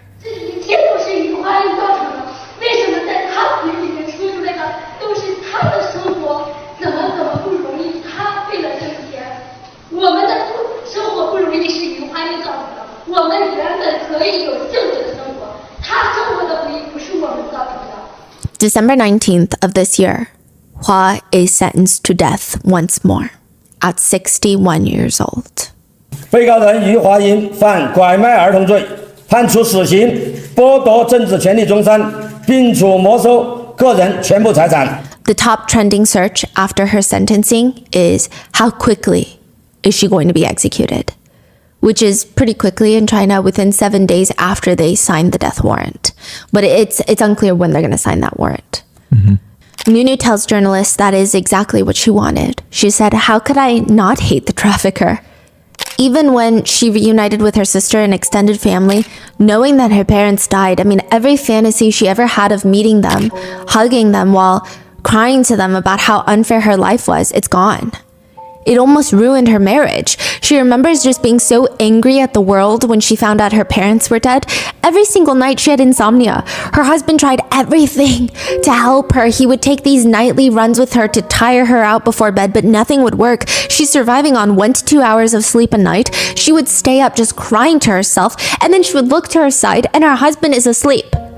As he should be. You know, one of them has to be asleep. One of them has to get good sleep so they can wake up and take care of the kids. But for some reason, there was this rage inside of her that is just so unfair. Thankfully, the two of them supported each other. And even now, people question the husband. I don't know why. It's a weird question, but they ask, if you knew about your wife's past sooner, would you still have married her? I cast a lot of judgment on the people asking these questions. However, the husband responds, if I had known a day earlier about her past, all that would change was I would have married her a day earlier. Her adoptive father, Mr. Lee, and I'm sure it's a very complicated relationship.